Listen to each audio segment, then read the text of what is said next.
Good evening. It is now 5:55 p.m.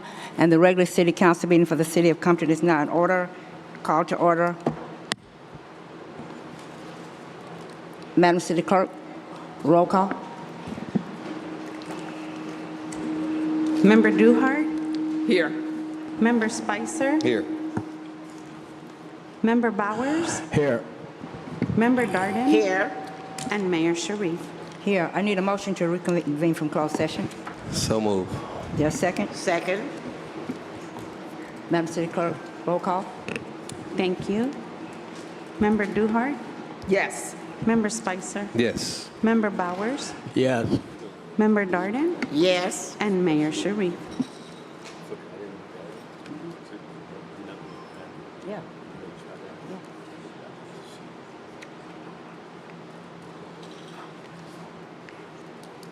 Mr. City Attorney, are you, is there anything to report out from closed session? Thank you, Madam Mayor. Yes, so there was a conference with legal counsel for anticipated litigation pursuant to Government Code Sections 54956.9E1 or D2 and E1 because there was significant exposure to litigation in two cases. There was no reportable action taken in those two cases. There was also a conference with legal counsel for anticipated litigation pursuant to Government Code Section 54956.9D4 to consider initiation of litigation for two cases. There was no reportable action taken for that either. And there was also a subsequent meet item that came to the attention to the city after the agenda being posted.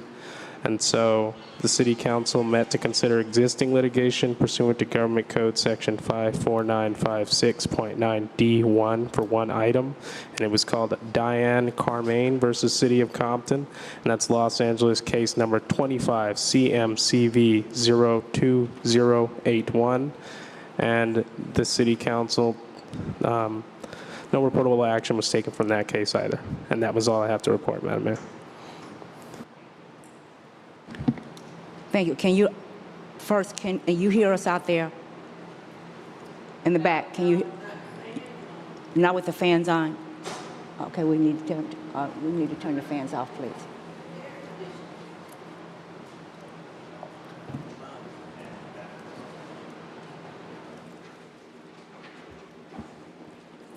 Okay, thank you.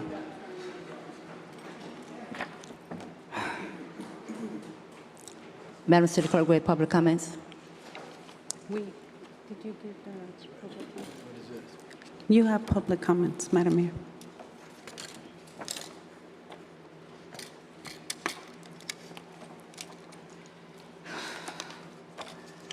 The first speaker for public comments is Brill.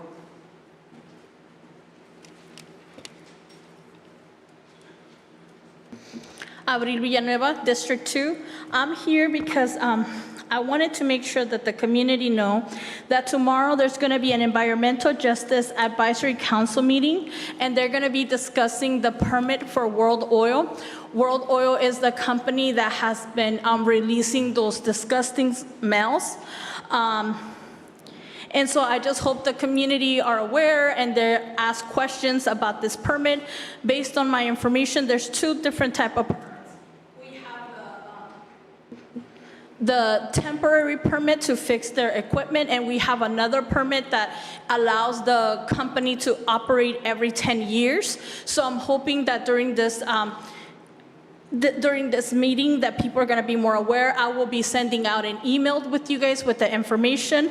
I also wanted to let the community know that I brought the flyers that I've been asking from the city to please share with the community. Not everybody's on Instagram and Facebook. It's very important for a community to actually have a physical copy of those numbers. I gave one to the sheriffs, and I gave one to the code enforcement, because I know sometimes community, when we smell petroleum, we are very concerned. We don't know where to call. So I think it's important for the city to have that number and to have in physical form. Also, if we could get an update of the meeting with not World Oil, but with AQMD, the health department, and DTSC. DTSC, yes, it will be very helpful. We have a lot of questions. The fire was over a month ago, and we haven't received anything. I'm just a community member, and I'm hunting that information.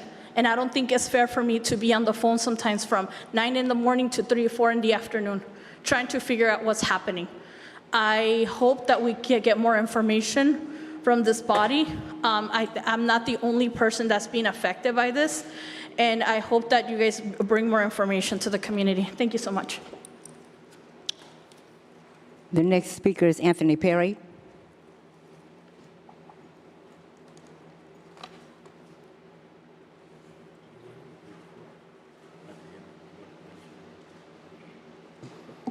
Anthony Perry for the record. Good evening, Madam Mayor, Council, Madam Clerk.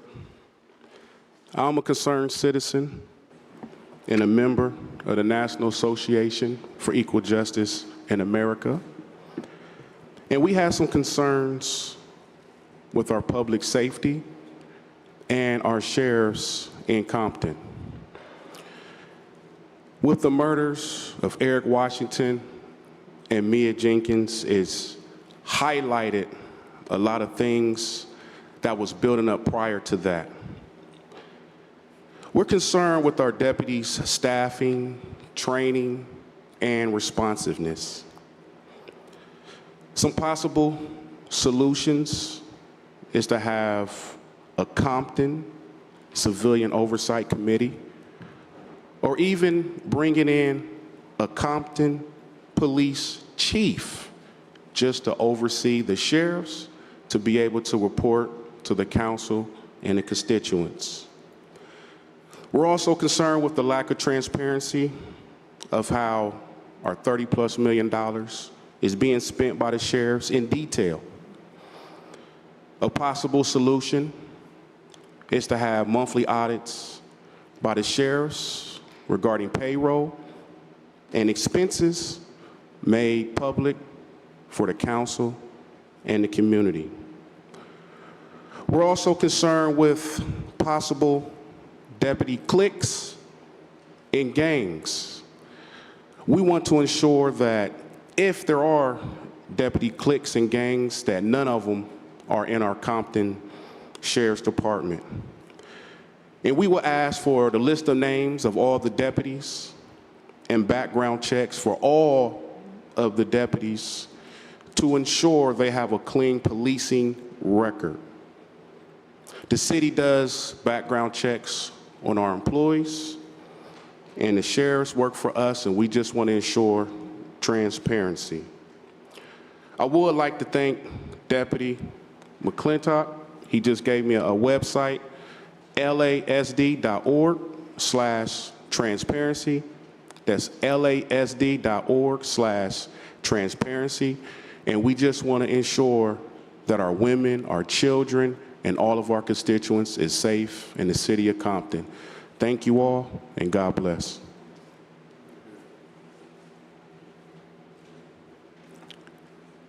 The next speaker is Bishop Guillory. Madam Mayor, City Council, my two guests, you guys can come up here. So, Madam Mayor, I look at the agenda. Last week, I came before this body and I asked you if we could please reconsider giving $870,000 for the homeless situation. The organization has only been in existence, according to the Secretary of State, for 2 years, March of 2024. The problems that we have in this community are systemic. We have people that are dying. We have people that are losing their homes. We have a number of other problems. Homelessness is not one of our biggest problems. And I beg you to think about, since you had to sit here and you had to listen to the parents, the family members, the friends that lost their loved ones on July 4th, recognize that there were other victims that didn't get murdered. Victims that I'm sure that you were supposed to get a text message that there were females that were being sexually assaulted that we're not even talking about. We need money going into intervention. Madam Mayor, when you were the city councilwoman in the 4th District, we had a gang intervention. I led that gang intervention.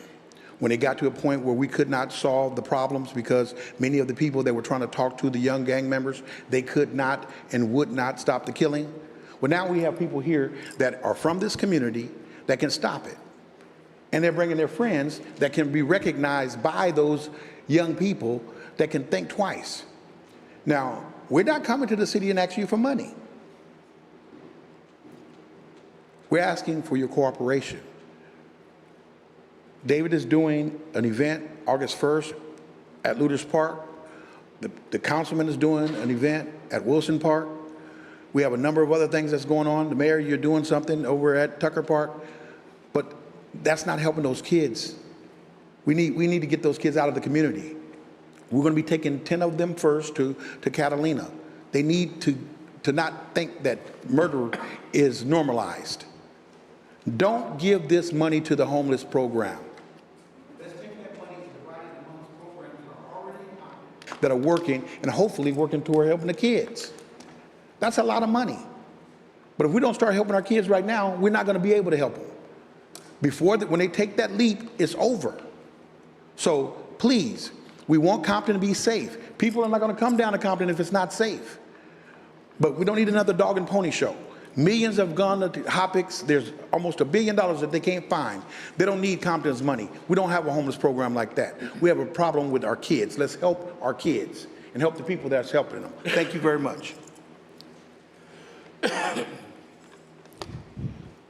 Is there anyone in the audience that did not have an opportunity to sign up or would like to speak? If so, will you please come to the podium?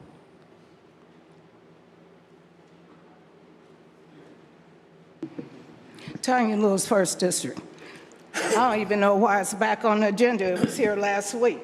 Why it's back on here today? I thought y'all was done with that. Okay, no, they don't need, no, we don't need it at all, so we don't really have to discuss it. What we do have to discuss is, like this say unfinished business, Ms. Darden. We have some unfinished business that the welcome signs here in Compton, We need a report on that, okay? That's unfinished business. City manager, unfinished business. Mr. The water guy, as well as I know David's last name. Anyway, you know who I'm talking about. He was going to show us some pictures of the water wells.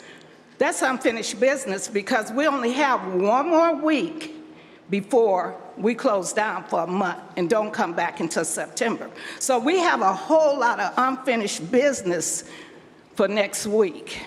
Ms. Darden, I want to hear something next week, and I want to see some improvement on these water wells, okay? Now,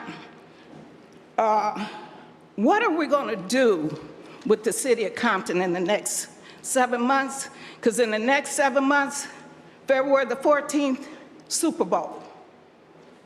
People are coming to Inglewood. Not only are they going to come to Inglewood for the Super Bowl, they're going to ride through Compton also. What are you guys going to do? Because there's a whole lot of unfinished business about cleaning up this city. And to be honest with you, I don't think you four need to make a decision. We need a meeting on Saturday so the whole city can put in their input, because it seems like you guys are not getting anything done when it comes to cleaning this city. I don't know why. You want to keep Compton looking raggedy.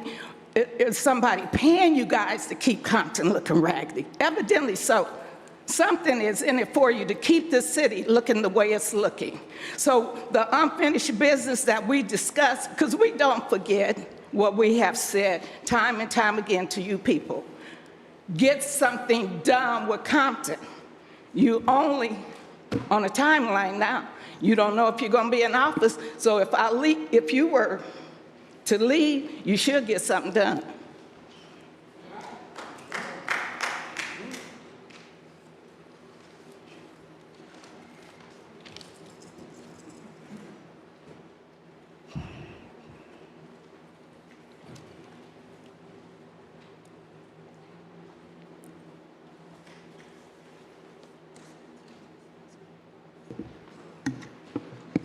Good evening, Council. Fidel Marquez, District 1.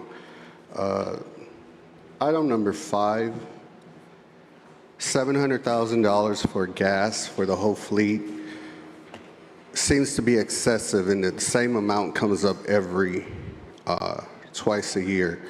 When our fleet changed to hybrid and electric vehicles, why do we need the same amount every time we need gas? So we need to look into that. Item number 7, I don't know why it's listed under unfinished business. It failed last week for a second. That nonprofit is only in existence since 2024. Prior to 2024, they were under a whole different nonprofit.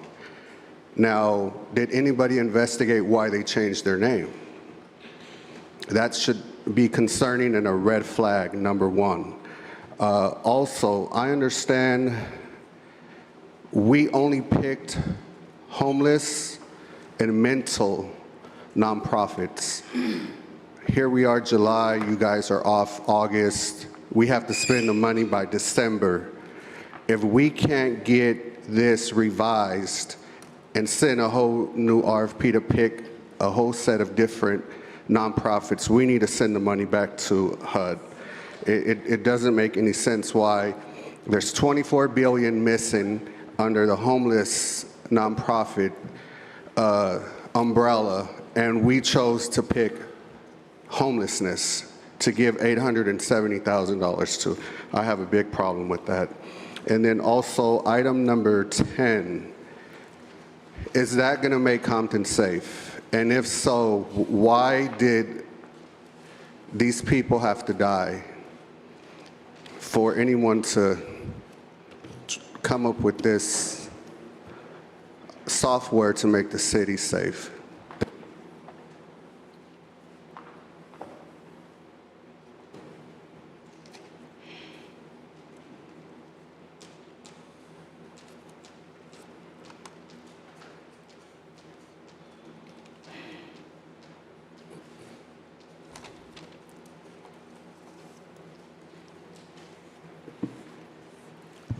Lynn Boone, City of Compton.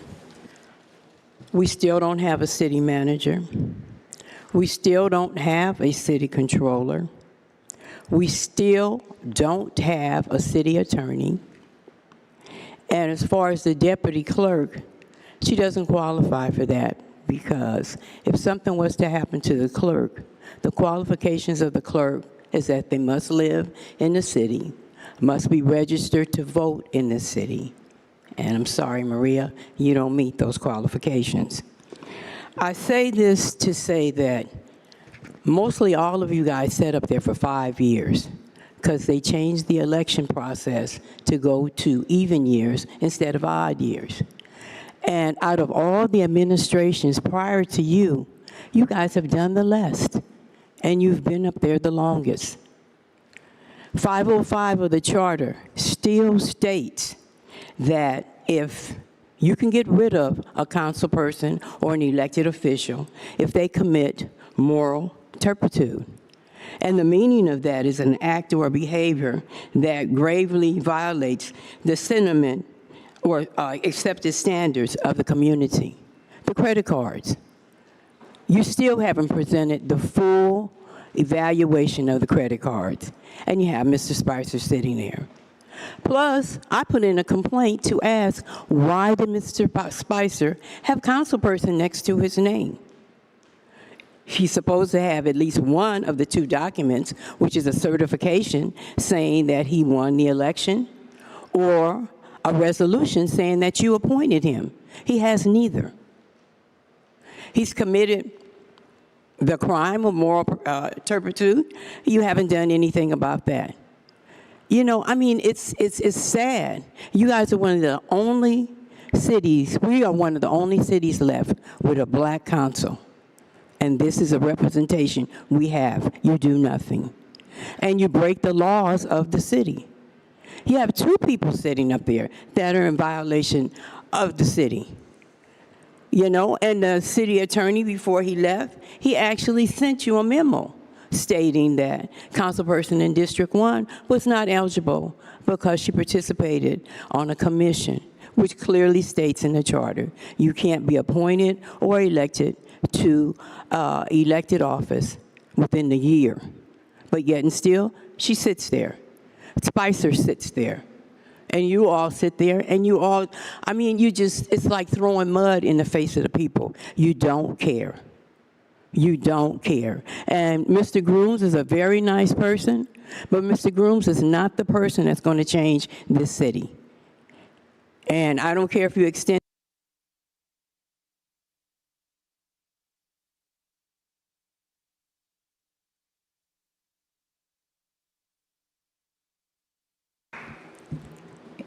Is there anyone else who would like to speak?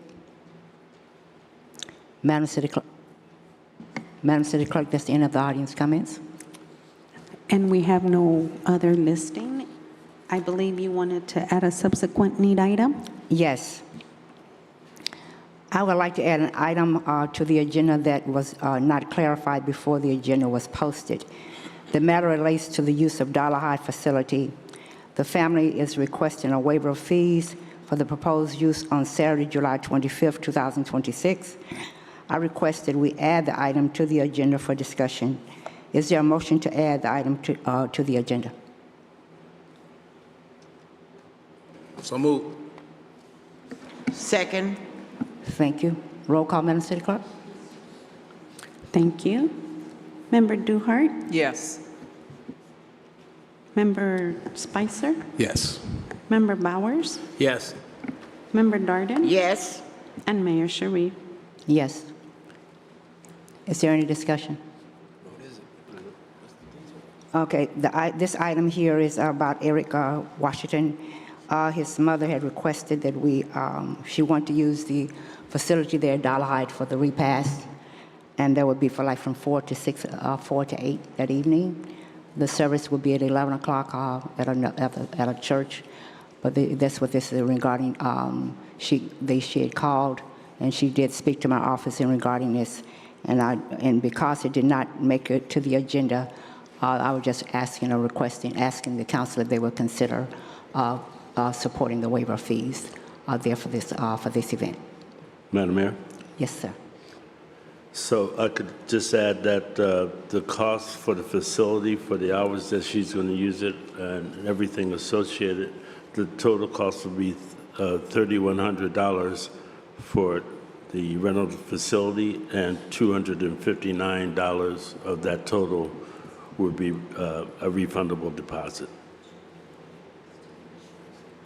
$3,100, $200. We can only waive the fees for the facility, for the facility. So how much is that? Is this the total amount? Does this include the staffing as well as the rental? If you could just give me a second, please.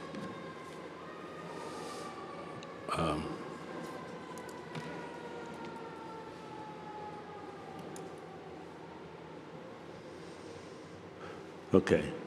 The facility fee is $608.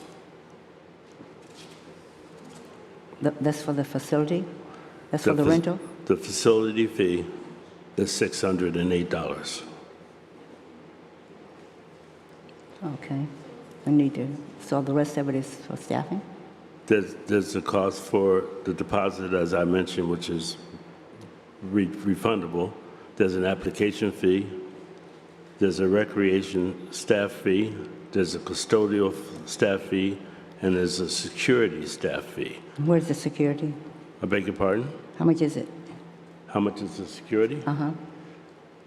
The security total is for 4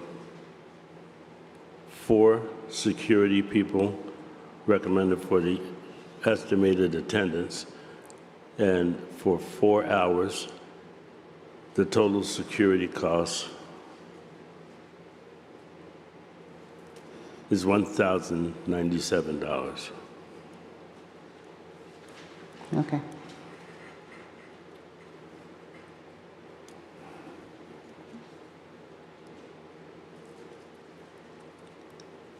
Okay, so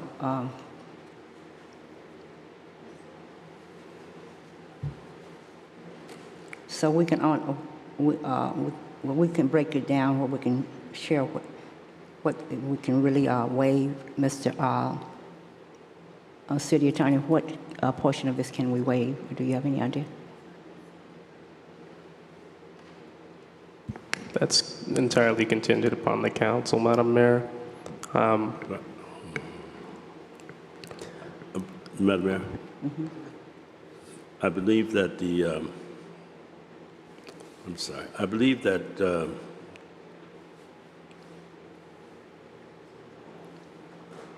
you can only waive. You can. I believe that's the facility fee. You can't waive the fee for staff costs. Okay.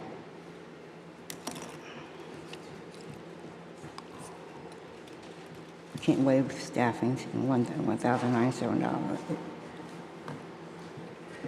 Then is there Wait, before we go any further. So, Mr. City Manager, what about the deposit? We can't waive the deposit fee?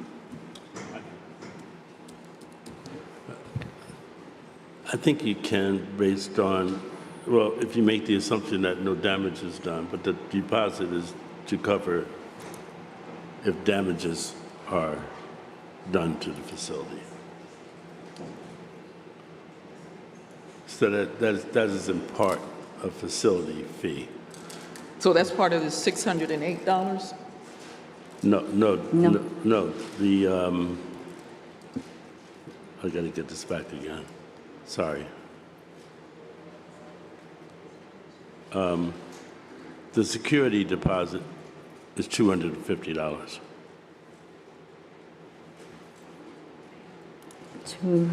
So the 608, 250 can be waived. Is there anything else that can be waived? Who pays for the staff cost? We can't waive the staff. Well, who pays for it? We have to talk to them about it. The family would have to pay family. for it. Okay. Because right now we have 608 and 250, and I think it's something else we may be able to waive. And so it looked like it'd be close to maybe $1,000 or something. And the application fee. And the application fee? And you can't waive the application fee? No, I'd say you can waive that application. It's $25. I'm sorry, what did you say? $25. I mean, every penny would count, I would think. Yeah. You're talking about Yeah. $1,000. Yeah, that's what we're trying to look at it and make sure that we can, it's just what the things that we can waive.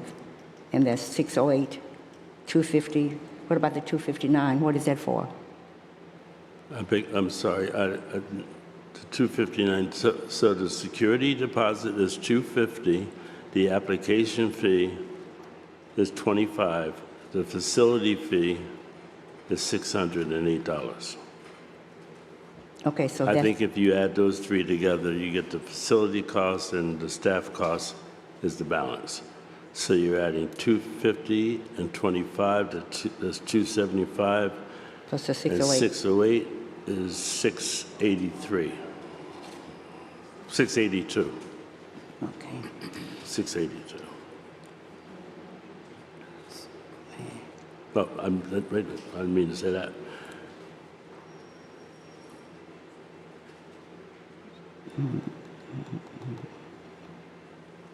It's 800.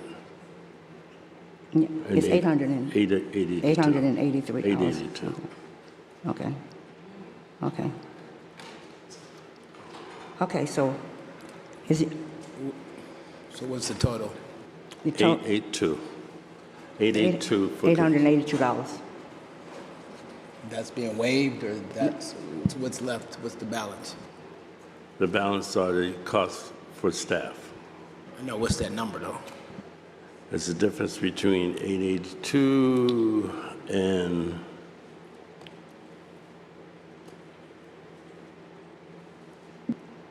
and 3,091.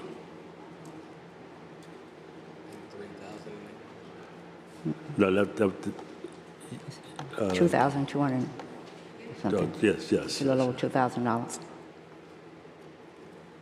Let's see. A little over 2,000. 1,000. Like 22.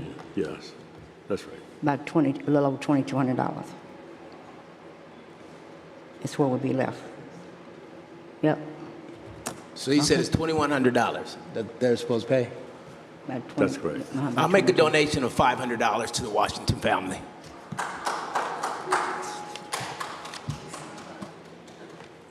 Are there any other contributions that you would like to make?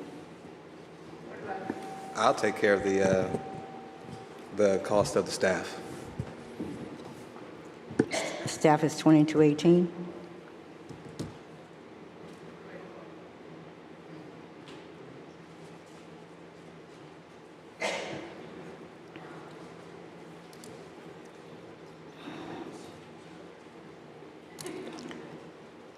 Okay, so then I'll make a contribution of $300 to the to help offset that as well. So that's 5 and 3. That's another $800.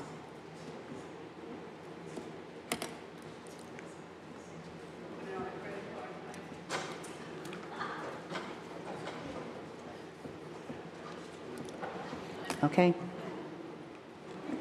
So if Councilman Spicer is taking care of the 2,217 for the... I'm going to take care of the balance. Whatever the you guys balance. donate, I'll take care of the rest. Oh, okay. Let's be clear. All right.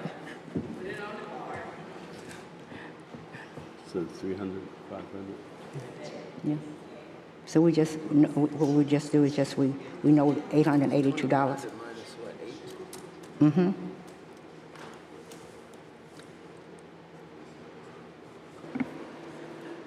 Madam Mayor, I guess I can donate $100. Okay.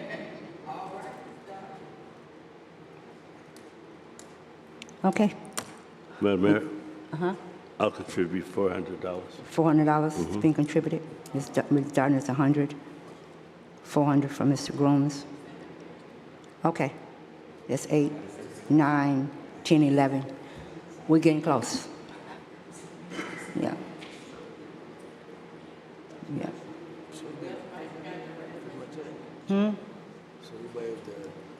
I got it, I think it's down to 1,300. Yes, Is that it's what you down have? to like, I have it down to like 8, 9, 10, 11, 12, 13, 14. Yep. So it's about, that's about $1,400. 14. Left? Yep. Something like that, close to it. Okay. So are you Thank waiving the fees for? Yes, we're going to make a motion to waive the fees of $882. Okay. Is there, So move. Second. roll call, Madam City Clerk? Thank you, Mayor. Member Duhart? Yes. Member Spicer? Yes. Member Bowers? Yes. Member Darden? Yes, And Mayor Sharif. Yes.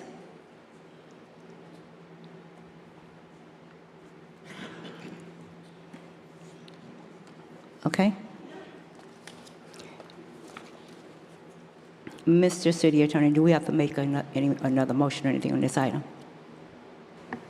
No, Madam Mayor, because you already added the item to the agenda for your first motion, and then the second motion, you just made the motion to move forward Thank you. with saying that, waiving the fees. Okay. Thank you, and thank you. And let me say thank you to the council and our city manager as well. Thank you. Madam City Clerk? Madam Mayor, we move to consent agenda. Consent items are routine and expected to be non-controversial. They will be acted upon by the council at one time without discussion unless a council member requests an item to be removed or discussed. Is there a motion? So moved. Is there a second? second. Is there any item that Yes. the council would like to discuss?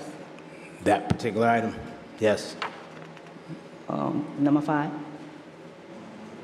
Yes. Okay.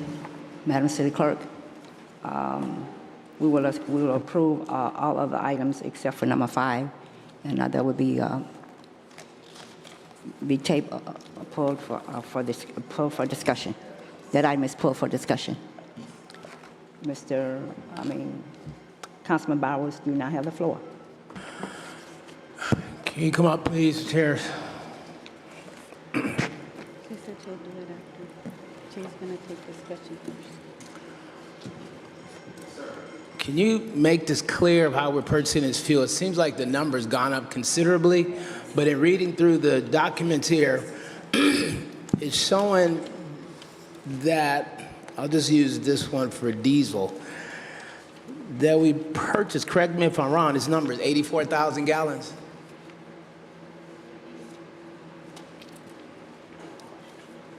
It's at $4.88 a gallon, it looks like. What is that? What am I- I apologize. So that's the money actually that we gave back or did not spend each year over the past 6 years. So every year we come to council to for funding. At the end of the year, that totals the amount that we didn't spend over the past 6 years. So the column that says ordered is what you didn't spend? Say that one more time. You want me to show it to you on this paper? It shows Yes. ordered column, 84,000. Oh, you're looking at Dion and Sons? Is that what you're looking at? Yeah. Okay, I'm sorry.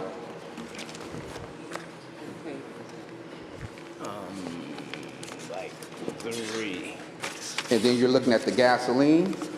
I'm looking at the one for diesel. Yes. The 540? 540,000 or the 410,000? Yeah, 410,000. Yes. So we've already paid them that? Oh, no, sir. These are all quotes.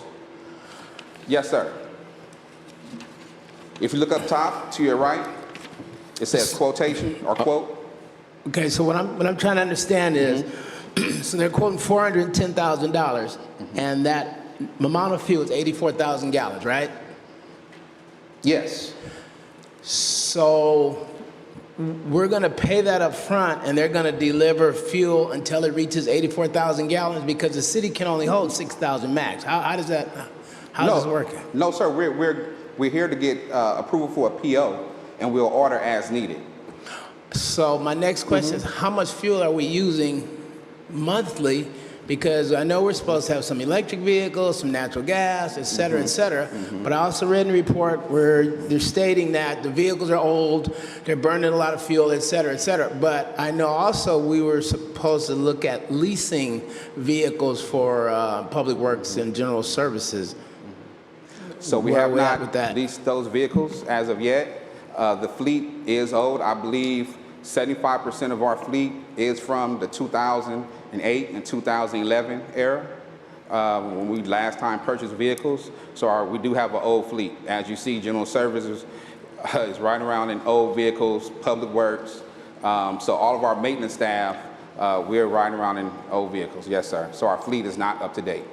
So this item to lease the vehicles, that's for general services and public works, correct? Because general services are riding around old hand-me-down cars, transporting trash and stuff like that, and they need trucks.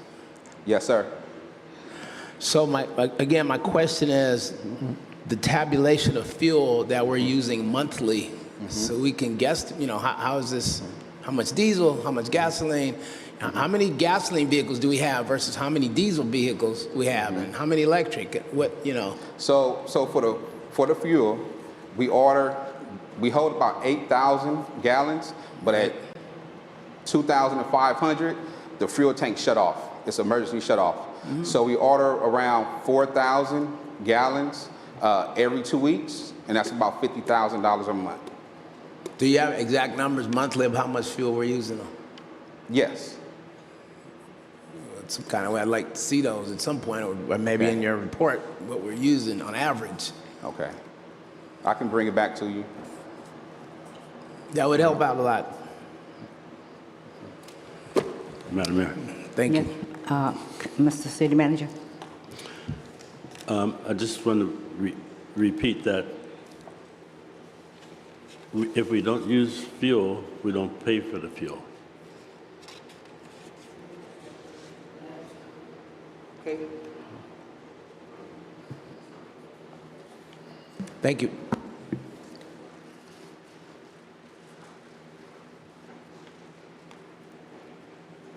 Thank you. The motion is already on the floor. Roll call, Madam City Clerk. This would be for item number 5, Item the number item 5. that was pulled. And may I have a motion for this? Is there a motion? So moved. Thanks. Second. Thank you. Roll call. Thank you. Member Duhart? Yes. Member Spicer? Yes. Member Bowers? Yes. Member Darden? Yes. And Mayor Sharif? Yes. And Madam Mayor, we would go back to the consent agenda for the approval. We had a motion and a second, and we did not have a vote. So for items number 4 and 5, we would like to take a vote. The motion is already on the floor. We Just had a need roll motion call. and we had Just a need roll second, call. correct. Is there a roll call, please? Correction, it was items 3 and 4. I'm sorry? You said 4 and 5. I believe you meant items 3 and 4. 3 and 4. 3 and 4, correct. Member Duhart? Yes. Member Spicer? Yes. Member Bowers? Yes. Member Darden? Yes.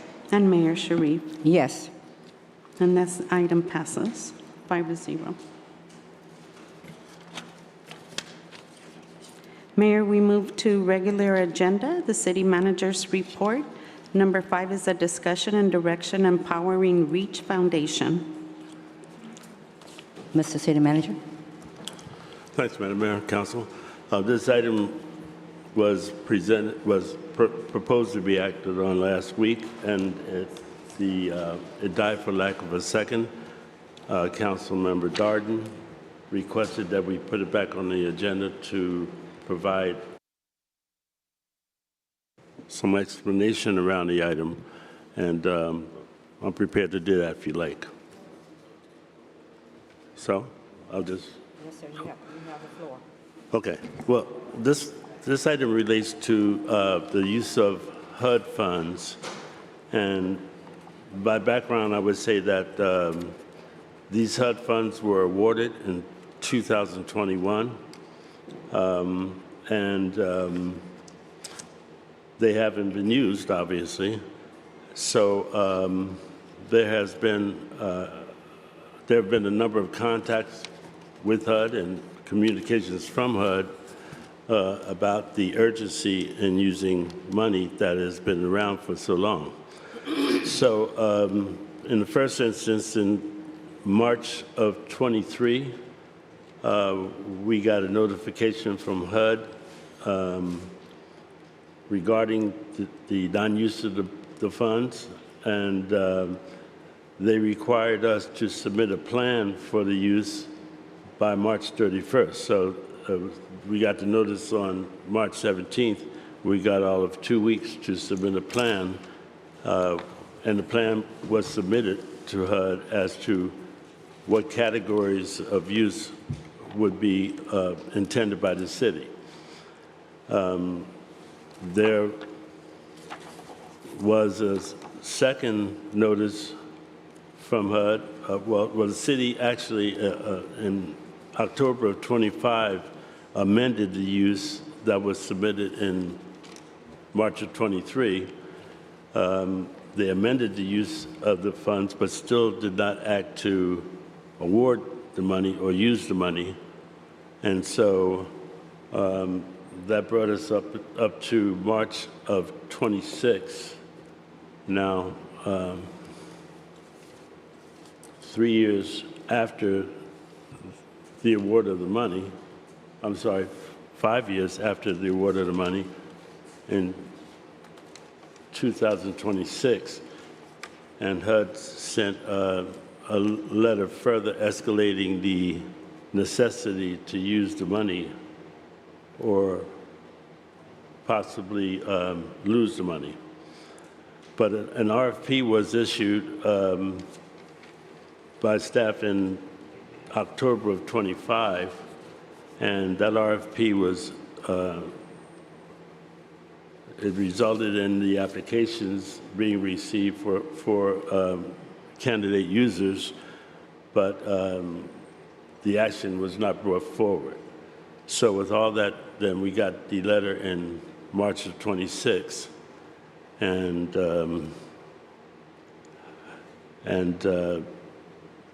we had a proposal to present, and when I became aware of it, I suggested that we move forward with the staff recommendation for use of the money based on the HUD encouragement to use the money. So that was sort of the background as to the agenda item showing up. I'll be glad to try to clarify anything that wasn't, that needs to be clarified.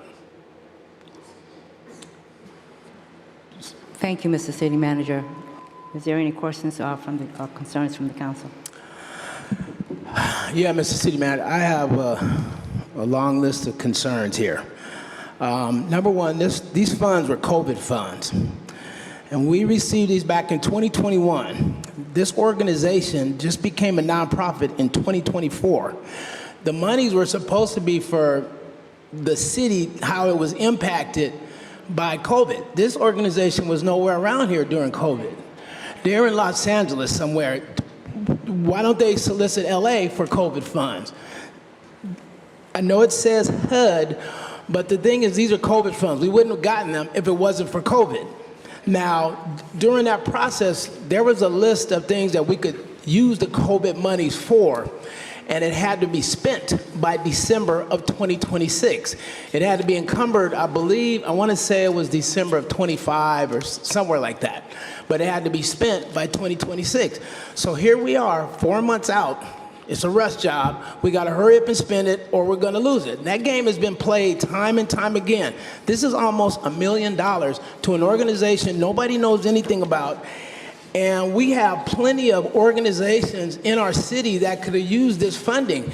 Hey, we have RDS. The human trafficking is a huge problem in the city. They need funding. Human trafficking is going to go through the roof as they are preparing for the Olympics. Prostitution is going to increase tenfold in Los Angeles. We have United Hands. Martha Barajas, she's fed thousands of people, but she's got a lot of grief from the city really not supporting her. It would be great to give her some money so she can get cold storage and what have you. We have seniors that are struggling. We could have grant programs for the seniors that the city could provide directly to them versus going through an organization that's claiming to deal with homelessness and all that. And we know the government took money back because all these organizations did such a poor job on dealing with homelessness.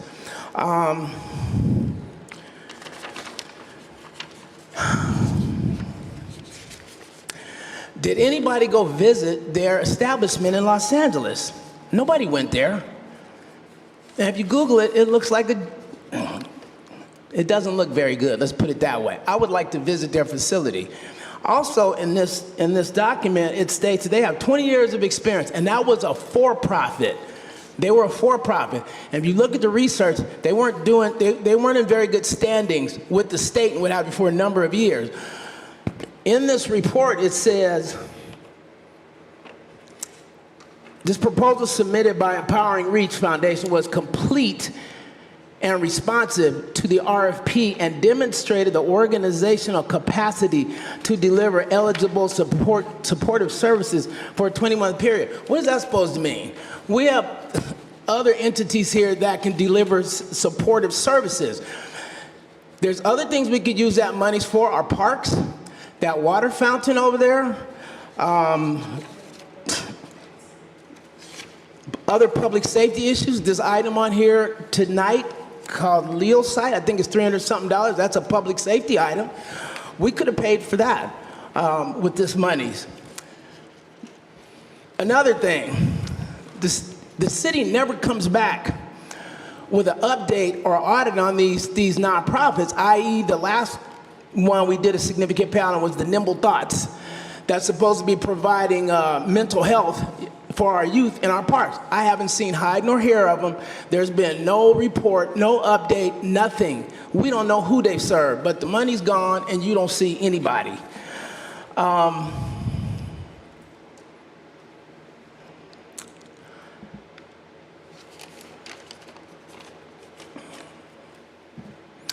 The monies could have gone to pay for the fireworks task force that failed miserably on the 4th of July. This could have paid for that. That's a lot of money. We could have had all kind of people in the streets, drones, et cetera, dogs or whatever else. That money could have been used for that, because God knows we needed that. I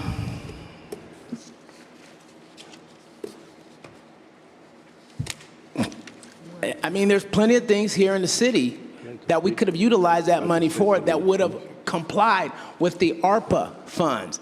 This money's from the American Rescue monies. It's been here since 2021, and here at the 11th hour, we want to rush it to this organization, seen no presentations. We don't know who they've served, how many they served, where are they serving. We know nothing. I am totally opposed to handing this $1 million out to a dark hole, to a black hole. That's my comment. Mr. City Manager.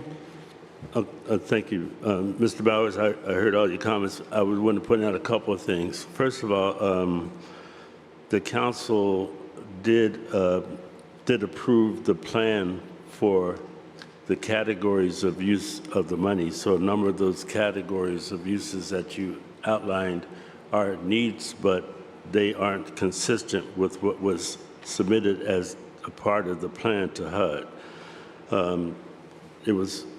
The money was to be used for supportive services, and a lot of those uses were not in the category of supportive services. And I understand what you're saying, but I'm operating now based on showing up here around May the 1st with, all I'm doing is looking at this letter from HUD that is threatening to take back the money.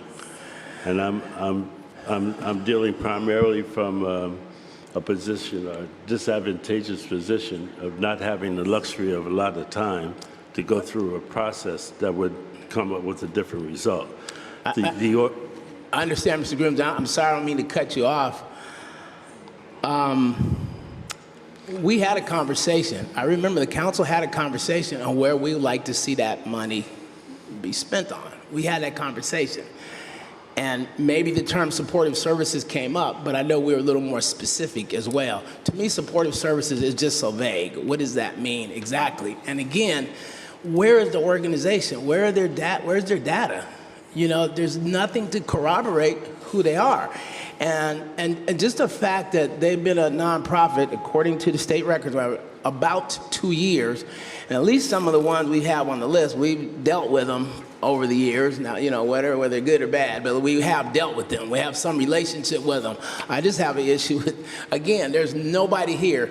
All we see is what's on this document here, and we're supposed to vote on handing somebody a check for $800 and something thousand of, again, COVID money. Now, I get it, when we get grants, they're all specific, and the COVID money was specific as well. But yeah, those grants say specifically what it could be used for and how much time you have to do it. But I just want to stress and reiterate, the COVID money, we wouldn't have got it in the first place if it wasn't for COVID. So I feel like there's some other ways that we can present these funds, and if not, give it back to the government and let it be done right. That's what I feel.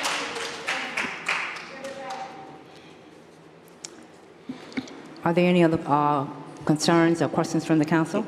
Yes, Madam Mayor. Councilwoman Darden. First of all, let me thank the city manager for bringing it back, because I felt it was necessary to bring it back because of the HUD funding. And if we end up paying it back, this may jeopardize any future funding from HUD. So that was my purpose for asking to bring it back. Now, my question today is, what other programs can we use the funds for? When will it expire?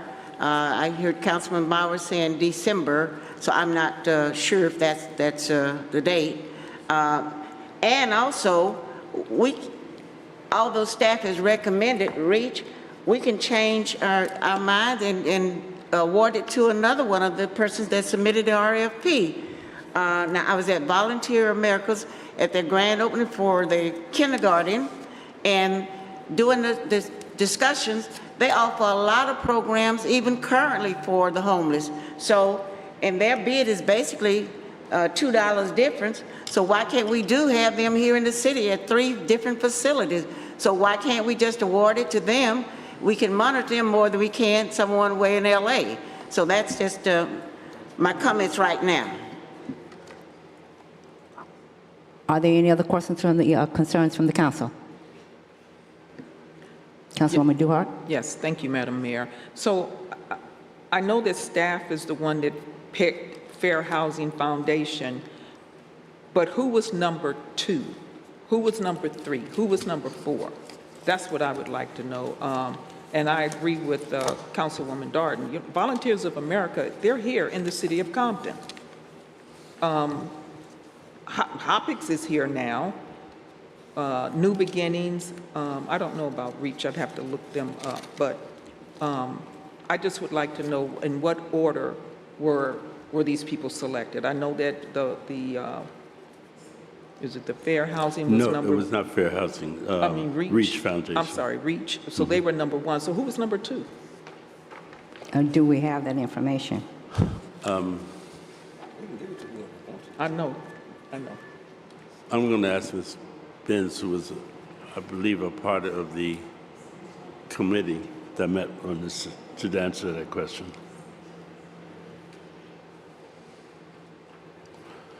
Ms. Benz, are you in a position to answer that question about the ranking of the proposals? Good evening, City Council. Tamara Benz, Assistant City Manager. Councilmember Duhart, I do not have the listing in order as far as who was ranked 2nd through 5th, but I do know that the committee did select Empowering REACH as the primary member. The staff member who prepared the item is unfortunately not here tonight, but we're happy to come back and get you any specific details that you do request. Personally, I don't want to see this item on the agenda again because I believe this is the fourth time that it has hit the agenda.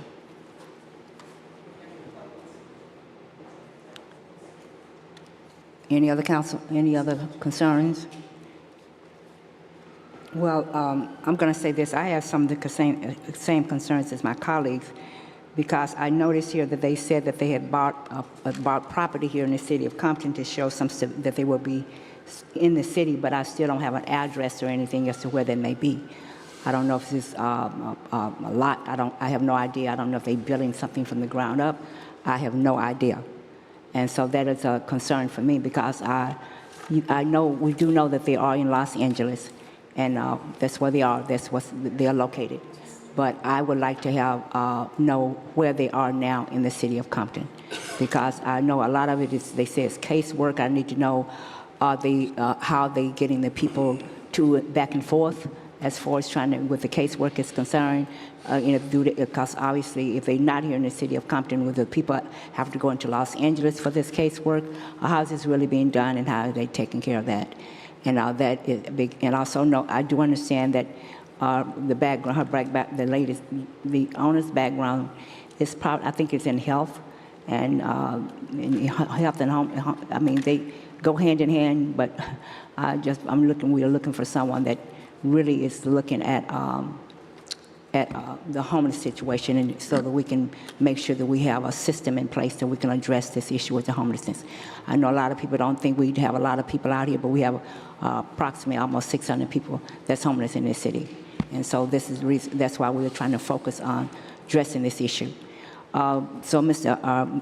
Grooms, my question is, Mr. City Manager, is that I know we have until, is it December before we have to make a decision as to what we're going to do, or is it something that we have to do right now? Madam Mayor, I am not aware of a December deadline, Okay. and I wouldn't say that we have until December. Okay. Based on the communications that have been coming in. I don't know how they haven't given us a drop dead date, but I think when we hear the date, we would have dropped dead at Okay. that time. So you have the prerogative of doing everything anything you want to do, including if you want me to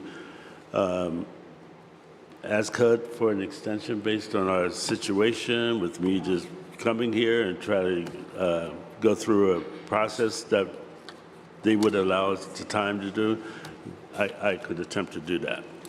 Then And I just also wanted to say some of the questions that you've asked, the group, I'm surprised that the group is not here. They were here last week.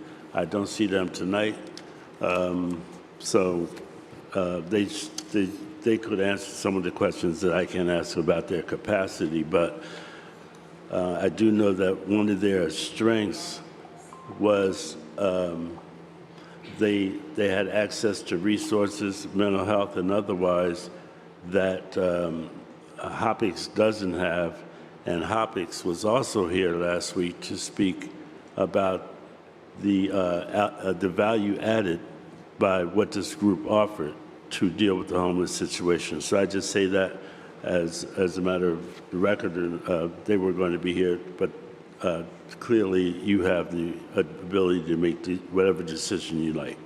Well, may I ask, then I would like to ask this question. Can this be offered to anyone else that's on that list? Oh yeah, you can go to an alternative, and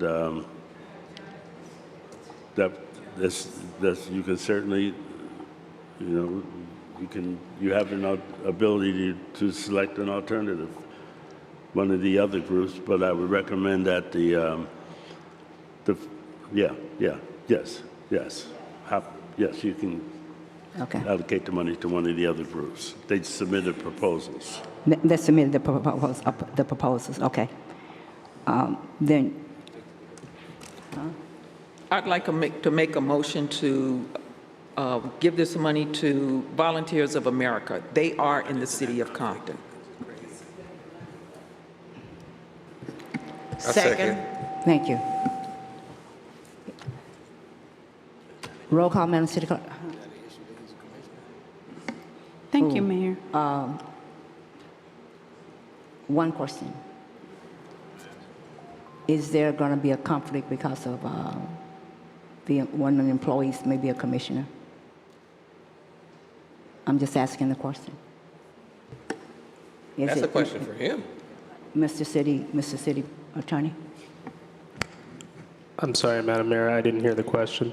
Would this pose a conflict if one of the employees that is working for, not only just work for him, he's a director for the Volunteers of America? One of the employees of the city? No, one of the employees for Volunteer for America. It would not pose a conflict for the purpose of this vote, no. It would pose a conflict possibly in another way, but not for the vote to award the money to the organization. And we can discuss more of that further. But for the purpose of this question, no, Madam Mayor, it wouldn't. Okay, thank you. So where is the So conflict? where is the at? conflict? Yeah. Tell us where the conflict is then. So a conflict could exist if there was a member of the council that would be awarding an entitlement to and receiving a benefit from it directly. Oh, it would have to be a member of the council, not a commissioner. Correct, but if you're indicating that there's a member of the public who works on the commission who also is on an organization, there's a different discussion there. But the member of the public, the item that was agendized wasn't an item where the member of the public would have had the intent to seek or request an RFP to obtain the entitlement. The item that was agendized was for the Home American Rescue Plan. So essentially there's no layer of a conflict in the outset. However, there is the potentiality of a conflict when you delve into the fact that there's a benefit that somebody could receive as a director of an organization.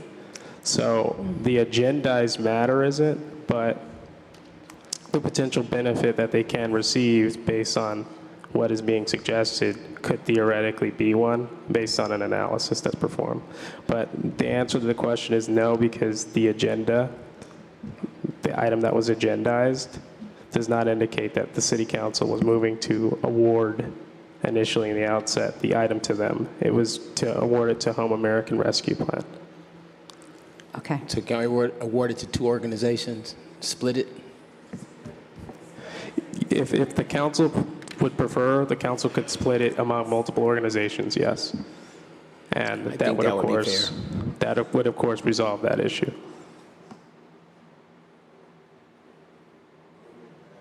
You would have to alter your motion, though. I have a comment. So in order that we don't violate any legal rules or regulations, because the agenda item tonight stipulates awarding the contract to Empower and Reach.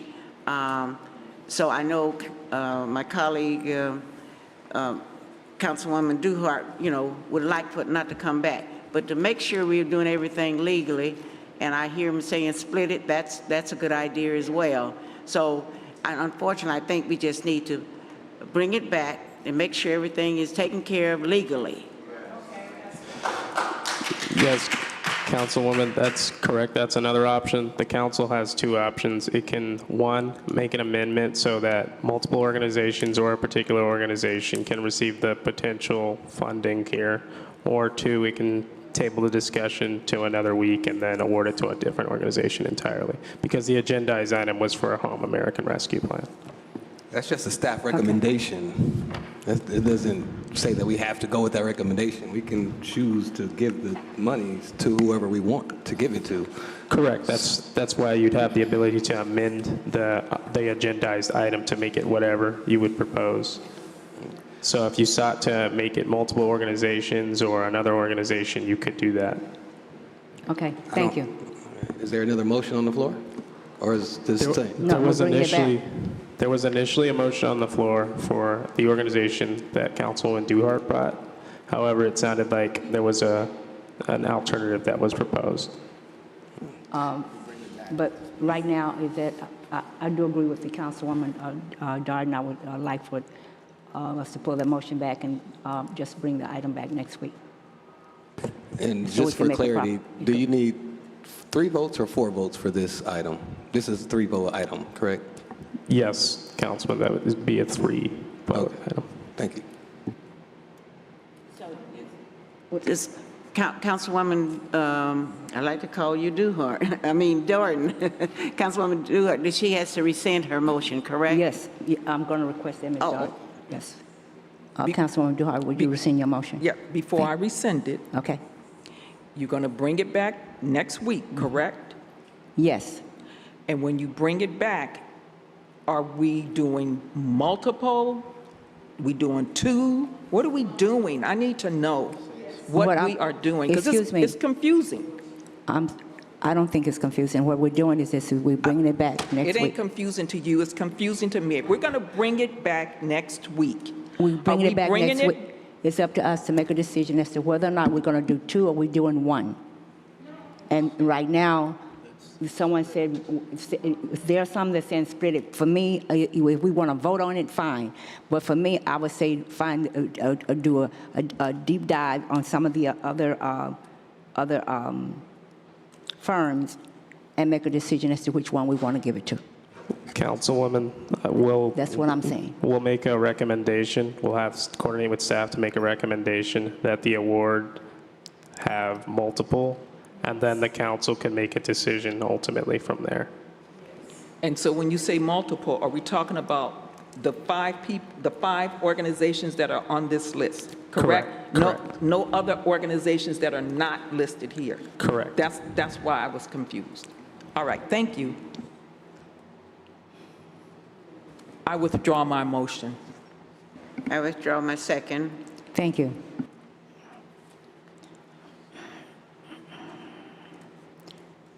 Okay. Madam City Clerk? Thank you, Mayor.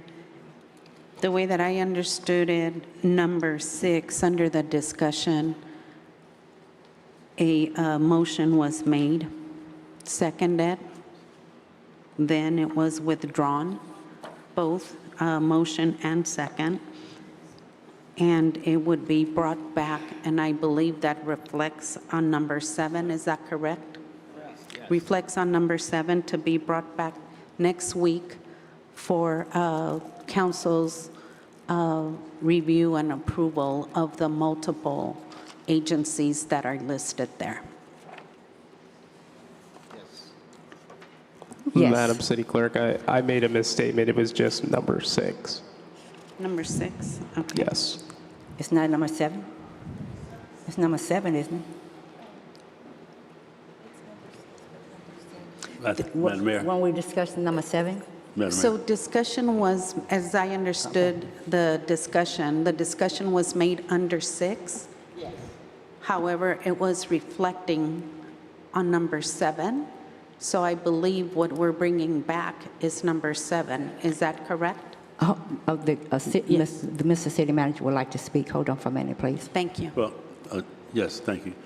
I agree with the clerk that you're going to bring back number 7 for action. Number 6 was for discussion and direction. Okay. Okay, thank you. So since number 7 will be brought back next week, we move to new business, number 8. First, I want to make sure that we're all clear on what we're doing. So Yes. are we all clear right now as far as number 7? Okay. Thank you, Mayor. Number 8 is a resolution of the City Council of the City of Compton authorizing the city manager to execute the professional services agreement and establish a purchase order with MRS Environmental Incorporation for pipeline franchise program review, $30,810. Is there a motion? So moved. Is there a second? Is there a second? Thank you. Hold on for a minute, please. Is there a second? Second. Thank you. Now this discussion, and you are presenting. Yes, that is correct. Thank you, Madam Mayor. And good evening to you and members of the City Council. My name is Alexis Hall, and I'm an attorney with Alice Shire and Winder, Special Counsel to the City of Compton. Before you tonight is a recommendation to approve a professional services agreement with MRS Environmental Incorporated in an amount not to exceed $30,810 to conduct a comprehensive review of the city's pipeline franchise program. This item is much more than updating franchise agreements. It is about modernizing the city's regulatory program that's not been comprehensively reviewed in many years and ensuring the city has the tools to effectively manage pipeline infrastructure located within its public rights-of-way. Today, the city's authority over pipeline franchises is primarily found in Article 15 of the City Charter and Chapter 2-26 of the Municipal Code. While these provisions establish the legal authority to grant franchises, they do not provide the comprehensive regulatory framework that many California cities now have in place. Staff conducted a preliminary review and found that the city's current pipeline franchise regulations and agreements are outdated and lack consistency. Existing franchise agreements were negotiated at different times and contain varying operational requirements and fee structures. For example, some franchisees pay a percentage of gross revenues, others pay based on pipeline length or diameter, and at least one agreement still requires a flat annual payment that has remained unchanged for years. Staff also identified an expired franchise that continues to operate under its old agreement. Since the city's agreements were originally negotiated, both the pipeline industry and municipal regulatory practices have evolved considerably. Many California cities have modernized their pipeline franchise ordinances to include standardized insurance and indemnification requirements, enhanced reporting obligations, updated inspection and enforcement authority, GIS mapping requirements, cost recovery provisions, and franchise fee methodologies that are more transparent and easier to administer. These updates not only strengthen public safety and improve accountability, but they also provide municipalities with better tools to oversee infrastructure within the public right-of-way and recover the costs associated with administering those franchises. Staff's preliminary research further indicates that many California jurisdictions have updated their fee methodologies within the past several years to better reflect the value of occupying public rights-of-way and the administrative costs associated with franchise oversight. Depending on the type of pipeline operator, these agencies commonly utilize standardized linear foot fees, percentage of revenue methodologies, annual inflation adjustments, and cost recovery provisions for engineering, inspection, and enforcement activities. By comparison, the city's fee structure has not been comprehensively evaluated in many years. Without a current analysis, the city cannot determine whether its existing franchise fees adequately compensate the city for the use of city property or recover the city's administrative costs. Because this evaluation involves technical engineering information, historical franchise records, GIS mapping, fee analysis, and comparisons with practices used throughout California, staff is recommending the assistance of MRS Environmental Incorporated. MRS Environmental has extensive experience assisting California municipalities with pipeline franchise studies, ordinance development, and franchise fee evaluations. Under the proposed agreement, MRS will review the city's existing franchise agreements, evaluate current administrative practices and fee methodologies, verify pipeline facility information, compare the city's program with those of other jurisdictions, and prepare recommendations for City Council's consideration. Section 4-11.7D of the Compton Municipal Code exempts contracts for professional services from competitive bidding requirements if the selection is based upon demonstrated competence and professional qualifications necessary for the satisfactory performance of the required services at a fair and reasonable price.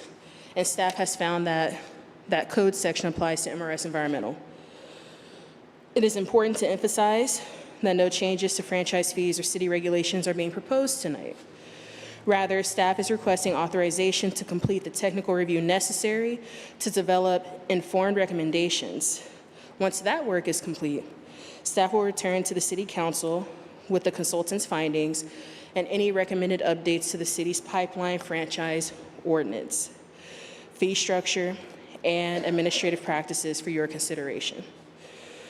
The proposed agreement is funded within the Public Works Engineering Department's fiscal year 2026-2027 budget, and sufficient funds are available to cover the costs of the study.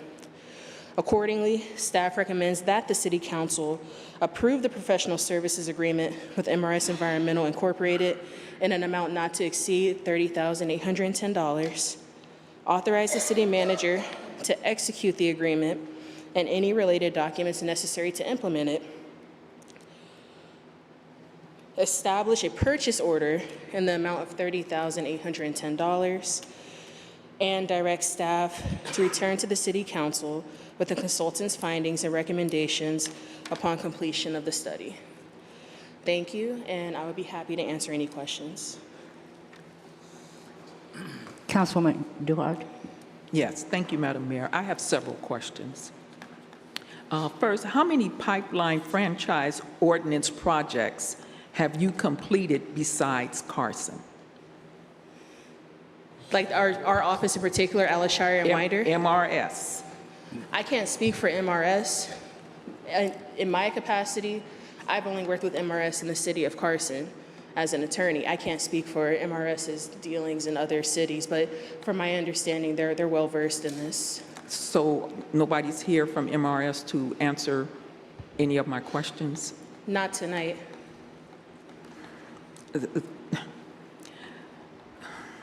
Because I have 10 questions. Can you provide references from other cities? The only city that I can provide, at least from my end, is the city of Carson. Yes. So, Madam Mayor, I'd like to bring this back because I think MRS needs to be here to answer my questions. Excuse me, Madam Mayor. Jack Connell may have some additional information, if you don't mind. So, No, Jack. Go ahead. Microphone, please.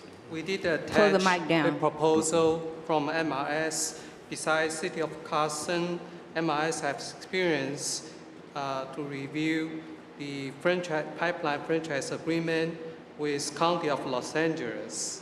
Jack, excuse me, Jack. Pull the microphone down to your mouth. Okay. Thank you.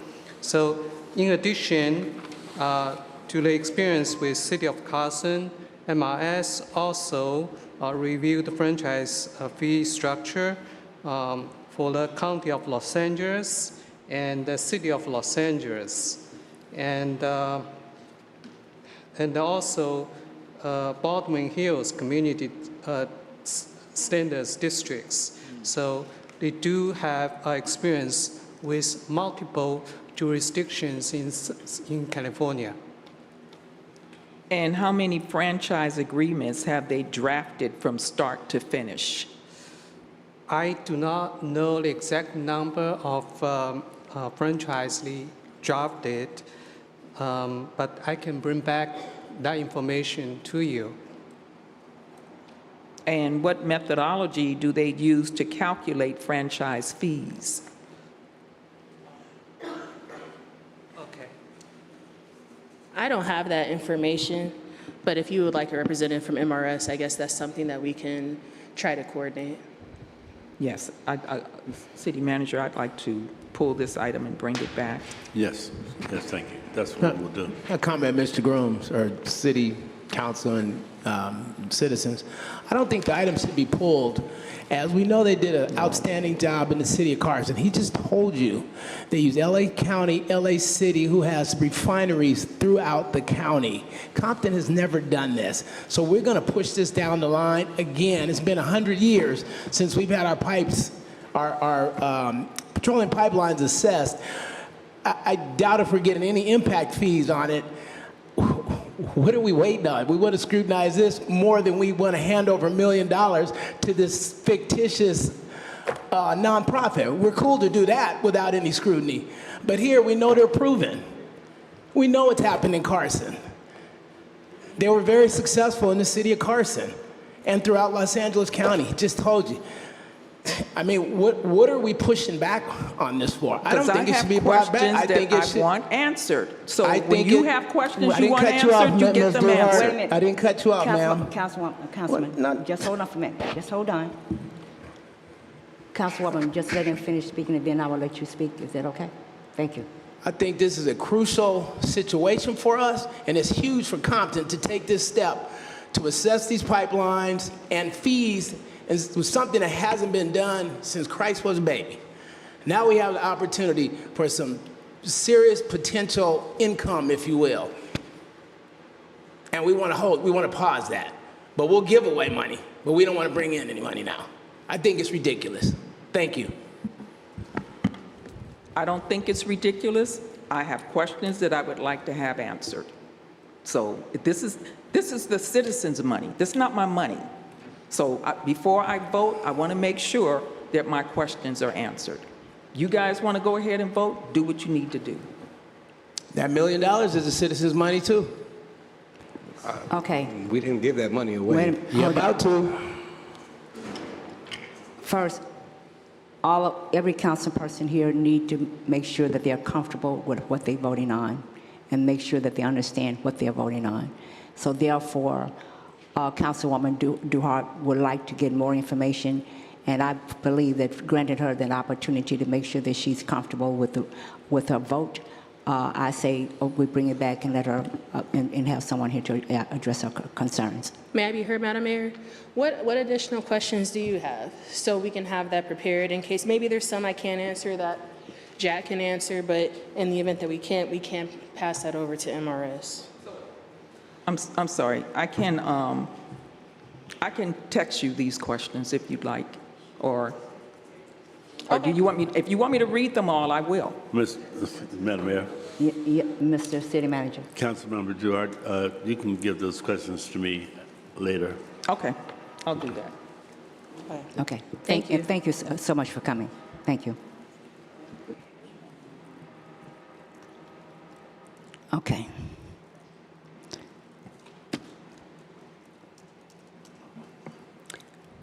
Thank you, Mayor. We had a first and a second. So who made the motion? I believe that was Councilwoman Duhart. Did you make the motion? Member Darden made the motion. Councilwoman Darden, will you consider withdrawing your motion? Yes, I withdraw my motion. Okay, and the second was from, was it? Councilman Spicer. I also withdraw my motion. Okay, thank you. And it will be tabled to come back next week. Thank you. Thank you, Mayor. This item will be brought back next week. Yes.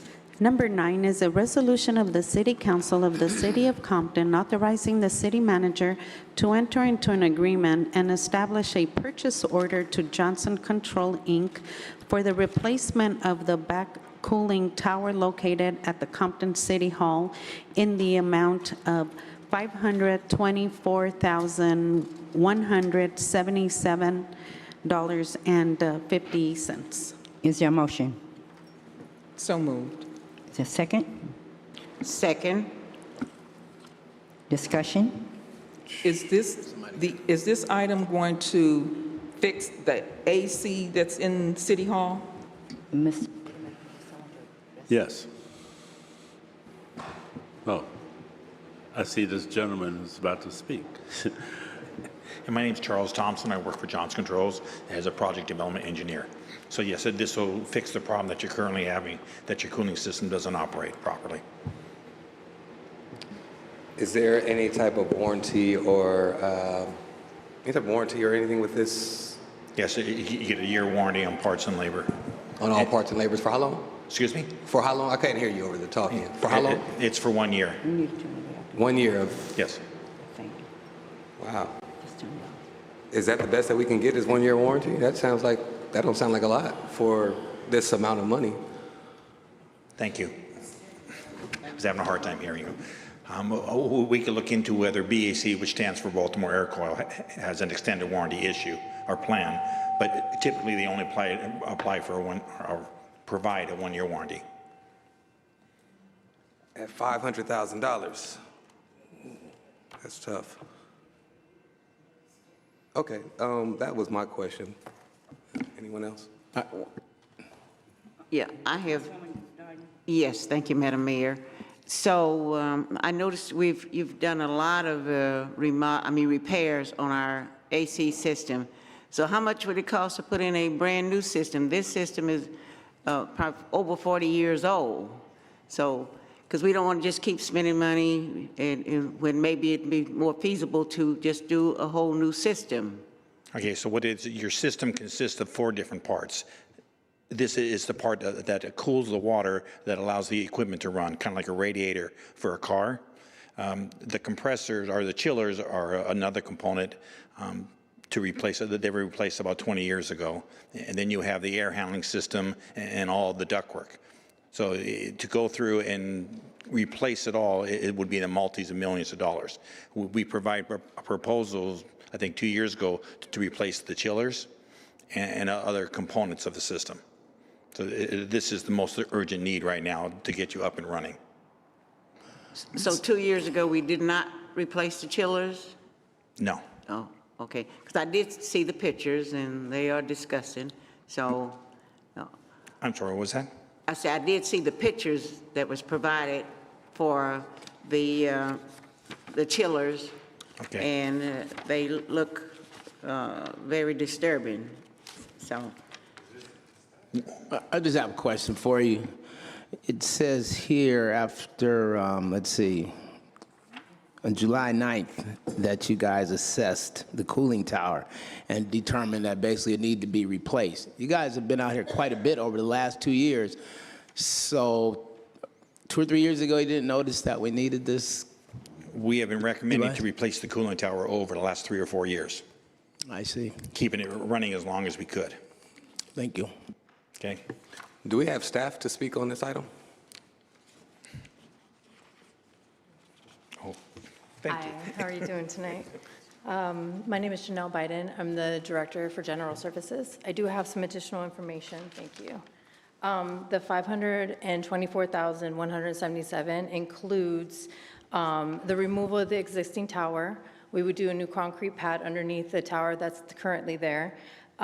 We would also have a temporary cooling tower system that's going to be established for 2 months because it takes 6 weeks to get the actual tower that we need to replace. So that will sustain the chambers as well as in the actual city hall. So that should sustain the AC until we have that replaced. Then additional to that, that's also the crane to actually move in the new tower that we would have to install once we have removed the other one. So there would be 2 different phases in this job. The first phase would be to remove it. The second phase would be to install the tower when it comes in 6 weeks. I have a question.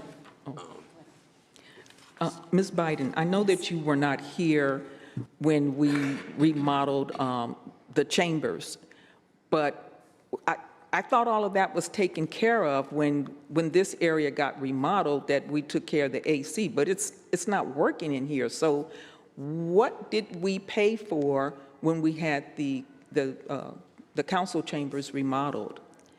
I'm sorry, I can't speak on exactly what was done here for the AC. I do know it's a tied-in system with the AC that we have for the city hall. So as far as I'm aware, I can try to get that information for you if you Yes. like. But they did not, and you can correct me if I'm wrong, did any repairs to this system here or make you a separate unit. So basically, you're running off of the AC unit we have in the city hall. So when we need to replace the chillers, when we need the towers, this chambers will be affected. Thank you. I only see one respondent to this proposal, or was there a proposal put out? Was there an RFP put out for this? No, sir, because they actually are the only company that can service the equipment because it's the actual Johnson Controls equipment. And we have a service agreement with them as well. Could you please repeat that again? I'm sorry? You said that they're the only one that can service That this. equipment, yes. this So equipment. basically, it's Johnson Controls, pardon me, I didn't mean to cut you off. It's Johnson's Controls system. It's their equipment. So even if we got another company to come in, they would purchase the equipment from Johnson Controls. What if we get a whole new system? If that's, yes, if that's the direction you would like to go, we would have to look into that. We can get a different company at that point, yes. You know, I'm going to say this, and I'm not trying to be mean in any way, but we've been going through this for so long until I'm just wondering how much money have we really invested into trying to fix this air conditioning system in this city hall, because are we just throwing money down the drain? We fix it and then it break down, and we fix it and we break down, and fix it and it break down.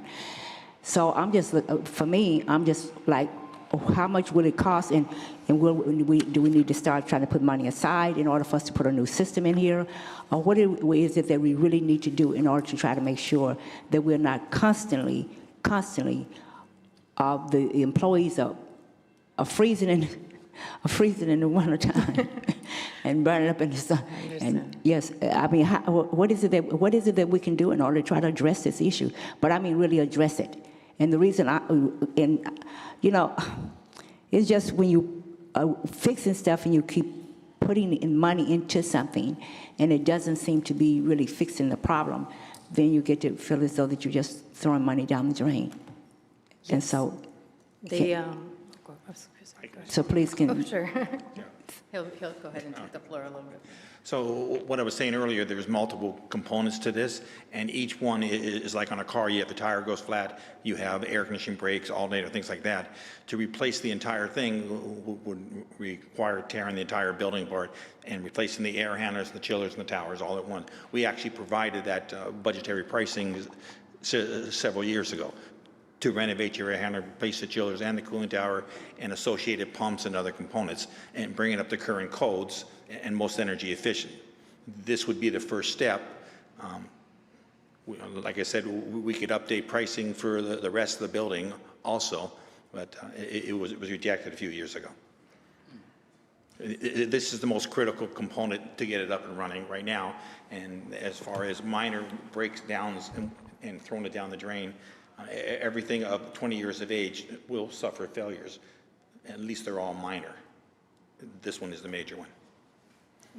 And please be reminded that the chiller 1 and 2 still need to be replaced. So this is only the water that's going to the unit that's going to be cooling down to allow the unit to run without burning out the chiller 1 and chiller 2. We still need to replace those, which is going to be So an the additional. chillers have to be replaced next? Correct. Okay, so right now we're replacing, what are we replacing now?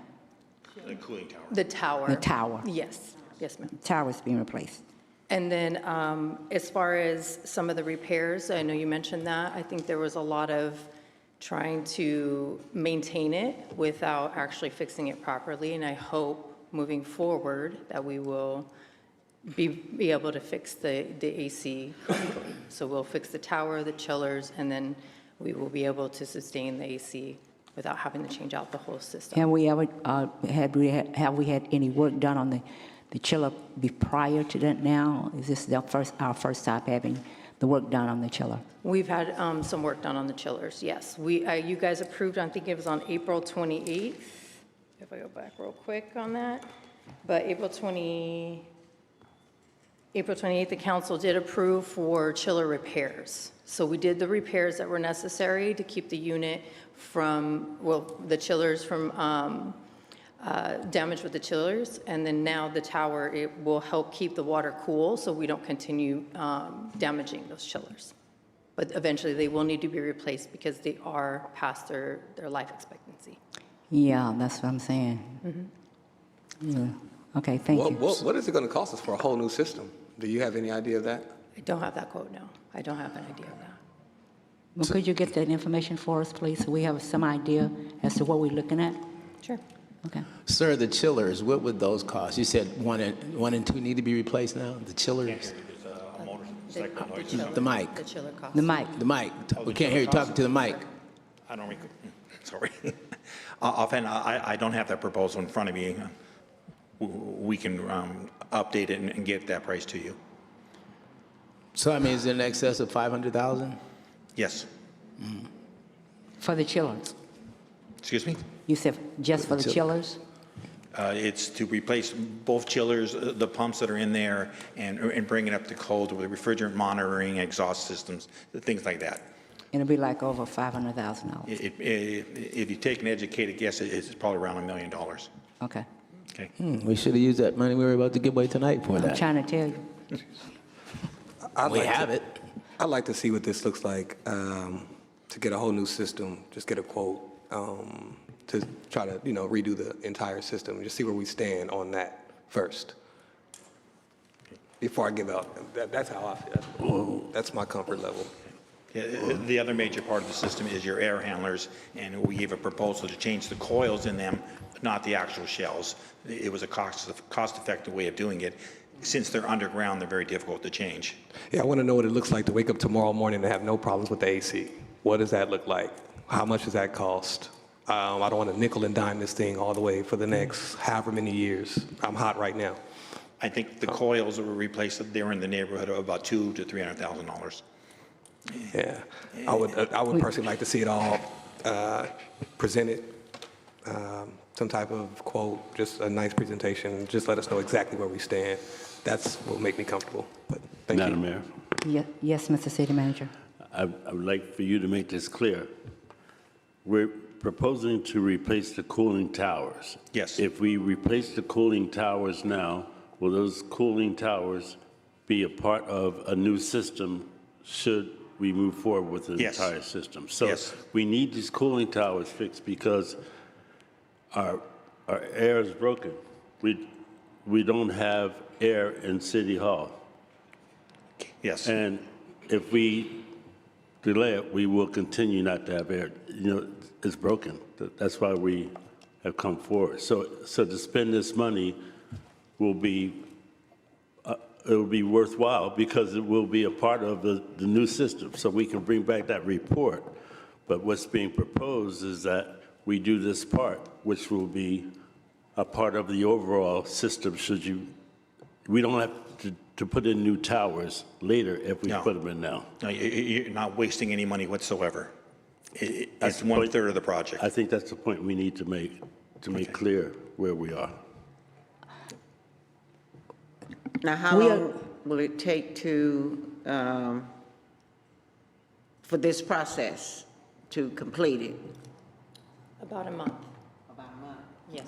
Oh, okay. Excuse me, Madam Mayor. And Yes, sir. the price does include a temporary system to keep us cool until it's put in. So we will get relief sooner than a month.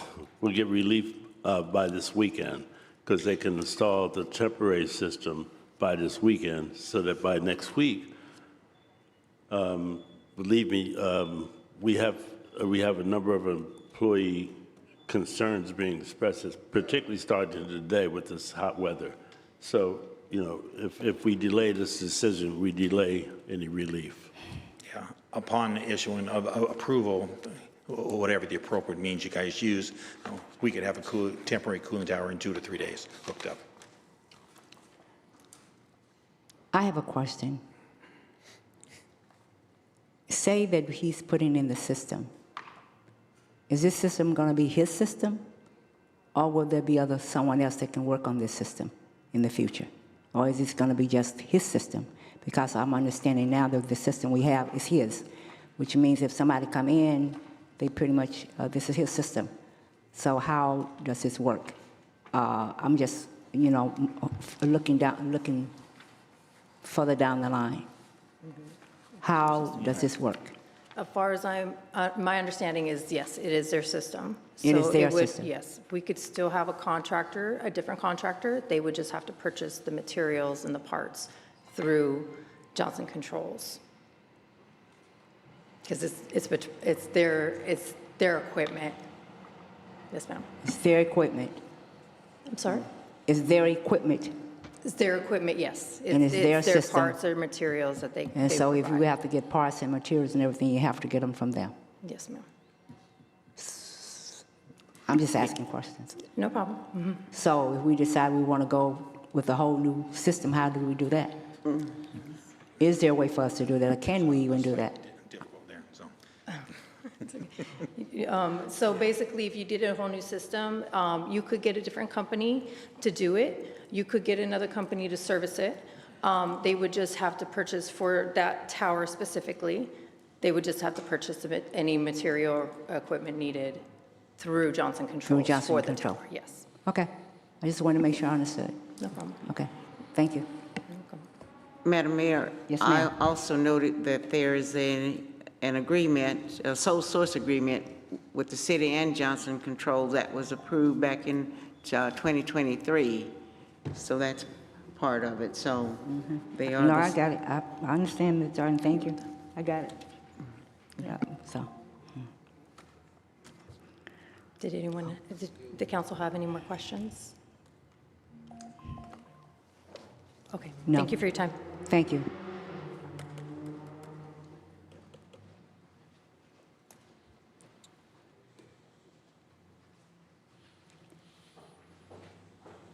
If there isn't any other questions from the council, it's roll call. Thank you, Mayor. Member Duhart? Yes. Member Spicer? Yes. Member Bowers? Yes. Member Darden? Yes. And Mayor Sharif? Yes. Number 10 is a resolution of the City Pardon me, Council. Madam Clerk. The staff is pulling item 10. We're pulling item 10. Thank you. Okay. Just for clarification, item number 9 is being pulled for No, further. item number 10. Oh, number 10, I'm sorry. Number 10. Sorry, Excuse sorry me. about that. No, we were about to Number take 10 number is 10. being pulled. Yes. Madam Mayor, we move to council comments. Okay, thank you. We will start with Councilwoman from District 4.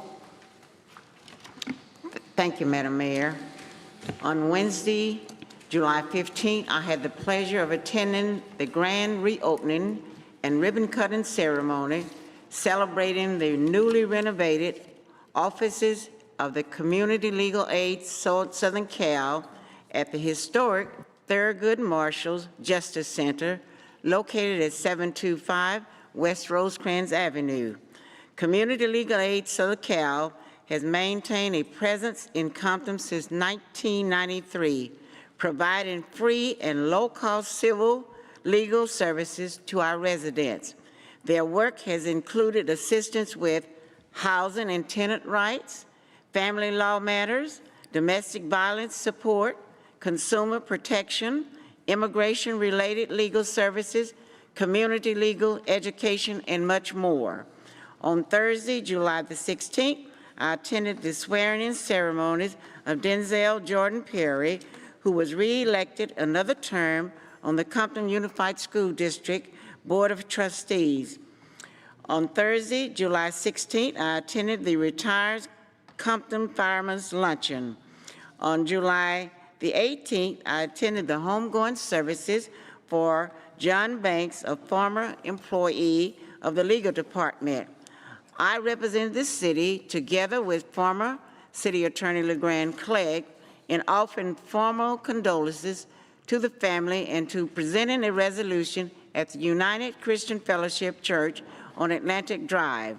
On Saturday, July 18th, I attended the first anniversary of the Compton Grocery Outlet, now owned and operated by Gary and Kathy Naylor. This is such a fine store, complete with a truly fine produce department. How about a mattress-only store taking over our out-of-the-business Rite Aid? I would not want to see the market attempt to compete with the grocery outlet. On Saturday, July 25th, I am coordinating a free paper shredding and e-waste event at the Compton Town Center, located on Compton Boulevard and Alameda Street, next to Burger King. The event runs from 9 a.m. to 1 p.m. A flyer detailing acceptable items for shredding and electronic disposals is available on the community calendar on the front page of www.comptoncity.org. Republic Services also pick up all the bulky items, and we are allowed 6 items per quarter. Bulky items may include furniture, such as chairs, sofas, mattresses, and rugs, as well as appliances with refrigerators, ranges, washers, dryers, and etc. Please call Republic 48 hours in advance for pickup. Their number is 800-299-4898. Again, that number is 800-299-4898. I would also like to share this information as well. The Los Angeles County Household Hazard and Electronic Waste Collection Programs offers a free, convenient way to responsibly dispose of items that don't belong in regular trash. Website, cleanla.lacounty.gov. I would like to also wish Miss Tommy Jean Williams, she celebrated her 90th birthday this past Sunday on the 19th. I attended that affair. Also, former Patrick Stewart, former employee of the City of Compton, he celebrated a milestone birthday on Saturday, and he and his wife Jarvis also celebrated their 50th wedding anniversary. So happy birthday and to Patrick and also Mrs. Williams, and congratulations to Patrick and his wife on their 50th wedding anniversary. One of the persons doing their comments stated about cleaning our city. So Mr. City Manager, I know we had ordered a vacuum truck and it was approved in this year's budget, current budget. So I would like to know if that has been ordered already so that we can work hard to get our city cleaned up. And I've been working hard on the Welcome to Compton sign for many years, especially in December 2023. I've done a PowerPoint presentation. So let's work hard to go ahead and get these Welcome to Compton signs so we can make our city look better, and we can and we will. And finally, we are continuing, the mayor and all of my colleagues, we are continuing to build a better Compton. Thank you, Madam Mayor. Councilman Bowers. Before I get started, Mr. Gromes, what's the likelihood of us looking at the 2 Rite Aids for restaurants and the old Home Savings Bank on Long Beach Boulevard that burned a few years ago to perhaps get somebody in there at a nice restaurant or something like that? Just a suggestion. And also, have we begun advertising like cooling stations since the weather's pretty hot? Is that in motion as well? Okay. I'd like to begin with community safety reminder. Whether you live in an apartment, community, or single-family neighborhood, public safety is a shared responsibility. Property owners, management companies, and residents all play an important role in ensuring exterior lighting is working, gates and locks are functioning properly, surveillance cameras are maintained, and safety concerns are communicated and addressed. These simple but effective measures help create safer neighborhoods and improve the quality of life throughout our city. This Saturday, July 23rd, at the Compton Human Trafficking Task Force will reconvene at the Dollarhide Community Center from 1 p.m. to 3 p.m. That's July the 23rd, Thursday the 23rd. This collaborative effort brings together city leaders, service providers, educators, faith organizations, survivor leaders, and public safety partners to strengthen prevention efforts, support survivors, and continue building a coordinated response to human trafficking. Thank you, Restoration Diversion Services, and everyone committed to this important work. One of the most important conversations happening right now is how we move forward together following the tragic events over the 4th of July weekend. We're working with residents, Assemblymember Mike Gibson's office, property representatives, community organizations, and local partners to organize a public community meeting. The goal is to bring everyone together to answer questions, discuss safety strategies, hear directly from residents, and identify both immediate and long-term solutions that strengthen public safety throughout our city. Additional information will be shared once the plans are finalized. Last week, I had the opportunity to participate in the Botswana delegation tour, highlighting the proposed Nations Plaza project and other regional destinations. It was a valuable opportunity to see how culture, tourism, community investment, and regional partnerships can work together to create destinations that attract visitors while enhancing the quality of life for our residents. As Compton prepares for opportunities surrounding the 28 Olympic Games and beyond, I remain committed to supporting conversations and partnerships that help position our city for long-term economic growth, increased tourism, and thoughtful improvements to make Compton an even better place to live, work, and visit. I also want to recognize everyone who participated in Saturday's community cleanup. Thank you, Bright Light to Compton, the Compton Initiative, navigators, our community volunteers, churches, residents, community partners, and the City of Compton Public Works Department for investing your time and energy into beautifying our neighborhoods. Your efforts continue to demonstrate what we can accomplish when we work together. Finally, I'd like to recognize the young people participating in the Compton Initiative's Summer Internship Service Project. Thank you for choosing to spend part of your summer giving back to your community. Residents, thank you for staying engaged, staying informed, and continue to be a part of the conversation as we work together to build a safer, stronger, and more connected Compton. Thank you. Councilman Spicer. Thank you, Madam Mayor. On this Saturday, excuse me, the Hub City Autism Network will be hosting the Hub Cans Autism Swim Club. This will be a 3-day event taking place at Luders Park. This is for our autism community. This happens on July 25th, August 1st, and August 8th between the hours of 9 a.m. and 11 a.m. You must be 5 years or older. It is completely free, and it is adult participation required inside the pool if you do bring your child. Again, that is going to be this Saturday and the next 3 Saturdays, this Saturday, August 1st and August 8th, from 9 a.m. to 11 a.m., Luders Park. Address is 1500 East Rosecrans Avenue.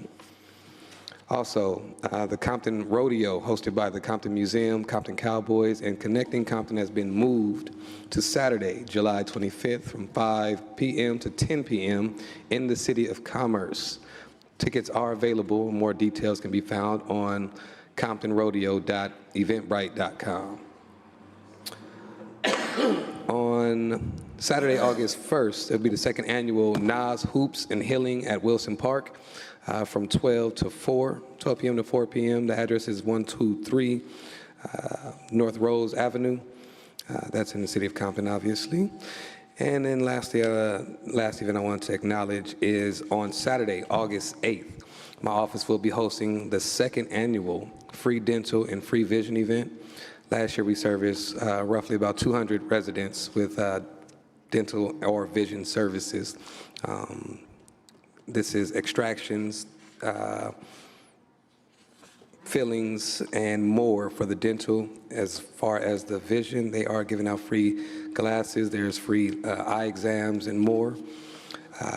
Again, this is going to be taking place at the Dollarhide Community Center on August 8th. You will need to register. The registration link will be on my social media pages, and we'll also get it posted on the city's website. That concludes my comments for tonight. You all have a wonderful and blessed evening. Councilwoman Duhart. Thank you, Madam Mayor. Before I continue, I'd first like to apologize to Councilman Bowers for interrupting him when he was giving his comments. That is totally out of my character, and I do hope that you accept my apology. Last Monday, my office had the pleasure of attending the grand reopening of Serenity Senior Homes. We are proud to celebrate this milestone as Serenity Homes continues to expand its impact, with this location marking their 4th senior living center. This achievement reflects a strong commitment to providing our senior residents with a safe, comfortable, and supportive place to call home. If you or someone you know is in need of services, call area code 310-763-7879.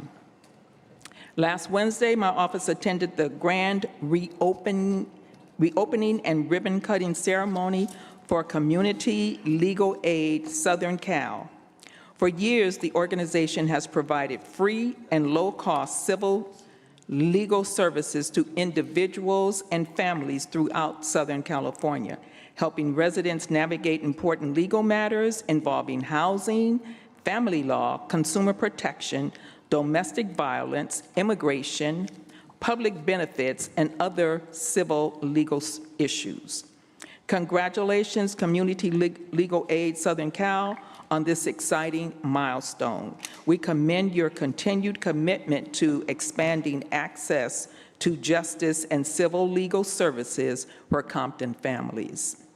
Last Saturday, I attended the one-year anniversary and ribbon-cutting celebration for Compton Grocery Outlet, which, by the way, is located in District 1. I would like to thank Gary and Kathy Naylor for their commitment to our community and for stepping up to help ensure that the residents of Compton have continued access to fresh, affordable groceries from a locally owned and independently operated neighborhood market. They also employ citizens from the city of Compton. We wish Grocery Outlet many more years of success, and thank you for your continued partnership in serving our community. I'd like to give a special thank you to our water department team. On Tuesday evening around 8:30 p.m., my office reported a water leak at Seabury Park. By 10:30 a.m. Wednesday morning, the damaged valve had been replaced and the leak was successfully repaired. To our water department team, thank you for your prompt response, professionalism, and commitment to serving the residents of Compton. Your hard work does not go unnoticed, and we sincerely appreciate everything you do for our community. The Compton EMS Corps is accepting signups for their next 5-month cohort.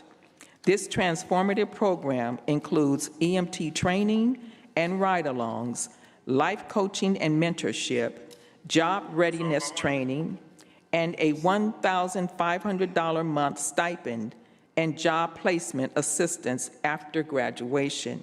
To apply or for more information, visit ComptonEMScorps.org. And in closing, I'd like to thank all of you for coming out this evening. Your presence, input, and commitment to speaking up and working together help strengthen our community and move our city forward. You are the eyes and ears of our community, and your voice matters to me. And in closing, always remember to eat, shop at Grocery Outlet, and buy Compton, a safe, clean, and friendly city. That concludes my comments, Madam Mayor. Yeah. Yes, sir. Thank you. First, let me thank all of you that's still here for staying here, and those that came out for coming out, and just being a part of this meeting and taking the time to be with us on every Tuesday. Before we adjourn, I would like to briefly share a few updates on how my office has been working to support our residents and continue moving Compton forward. The Discovery Head Start Center, this is a really center I think will be great for people to go by and just really take a look at it, because it's a beautiful building, and they're doing great work there with our young children starting from 0 to 3 months old. So it's really a really nice facility. Our community resource I would like to reshare is the new Discovery Head Start Center, which I had the pleasure of attending the grand opening for on July 13th. This new facility, located at 1330 South Long Beach Boulevard, provides early Head Start services for children ages 0 to 3 months, 0 to 3 years old, and Head Start programs for children ages 3 to 5 in a beautiful learning environment designed to prepare our youngest residents for success. If you have young children or know a family who may benefit, I encourage you to visit the voala.org to learn more and apply. This past Friday, my office partnered with the LA County Public Defender's Office to host our annual Freedom Through Expungement Fair. I'm proud to share that more than 50 residents receive assistance beginning the process of clearing their records, helping remove barriers to employment, housing, and future opportunities. Every expungement represents a fresh start, and I am grateful to everyone who helped make this event such a success. I also want to remind residents that next Tuesday from 3 p.m. to 4, representatives from AQMD, DTSC, and the Los Angeles County Department of Public Health will be here in these council chambers to provide updates regarding the World Oil incident and answer questions from both the council and the public. I would respectfully request that this presentation, Mr. City Manager, will be on YouTube? Oh, thank you, Madam Mayor. It'll be broadcast from chambers as our meetings are. Okay. Okay, thank you.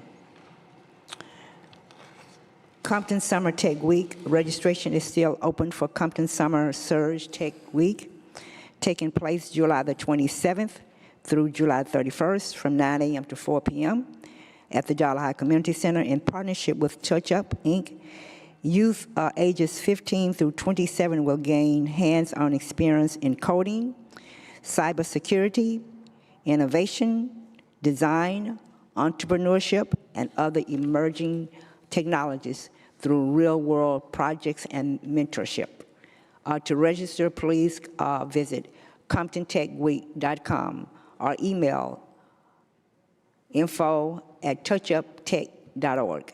I also want to reassure our senior community that this program will not interrupt any regularly scheduled senior activities at the Dollar High Community Center.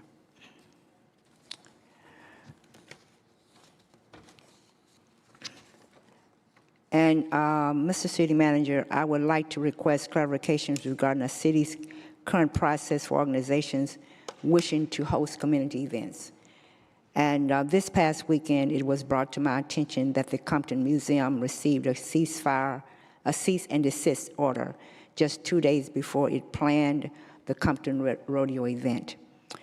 To help prevent similar situations in the future, I respectfully request that the appropriate department return at our next council meeting with a presentation outlining the required permits and documentations needed to host a community event, because it's obviously some of our residents do not know what those requirements are.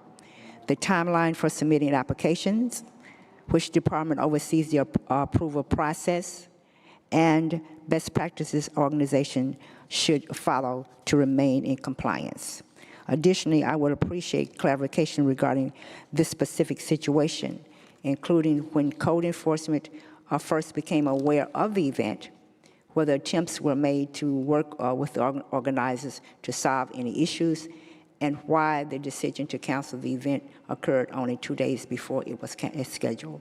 My goal is to ensure that moving forward, every organization have a clear understanding of the city's process and adequate time to address any concerns.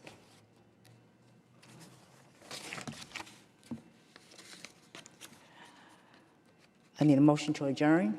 Madam Mayor, before we adjourn, last week I asked the city clerk to provide us with a list of all of the commissions, who's on those commissions, and who put them on the commission. So can make sure that we have that next week?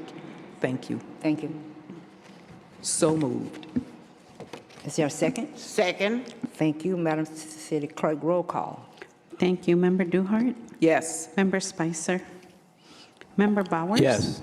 Member Darden? Yes. And Mayor Sharif? Yes. You're now adjourned at 8:01 p.m. Thank you.